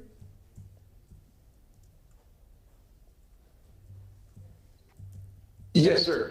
I've been on the screen the whole time, but I'm available if you have any questions on this application. All right, any questions for staff? All right, let's go with the applicant. Hello. Firstly, Swear- thank swear you the for bumping applicant. me up. I appreciate We gotta it. swear you in, sir. I'm sorry? We gotta swear you in. Raise your right hand for us. Do you swear or affirm that the testimony that you're about to give is the truth and nothing but the truth? Yes, I do. Thank you. All right, so you can begin. State your name. My name is Andrew Folb. I am the property owner of 703 East Forest Avenue and 701 East Forest Avenue. The gentleman that was just on pretty much covered all of it. I'm just trying to vacate the lot or the alley that has not been in use for many years by anybody, public or private. And I've been maintaining said alley for the last 9 years. It is unfortunately used by vagrants and homeless, which causes a problem with me cleaning weekly. So this would help me better maintain the property. There's nobody else behind me anymore. The two properties that were behind me are being used for eminent domain, so there's nobody else but me going at this point.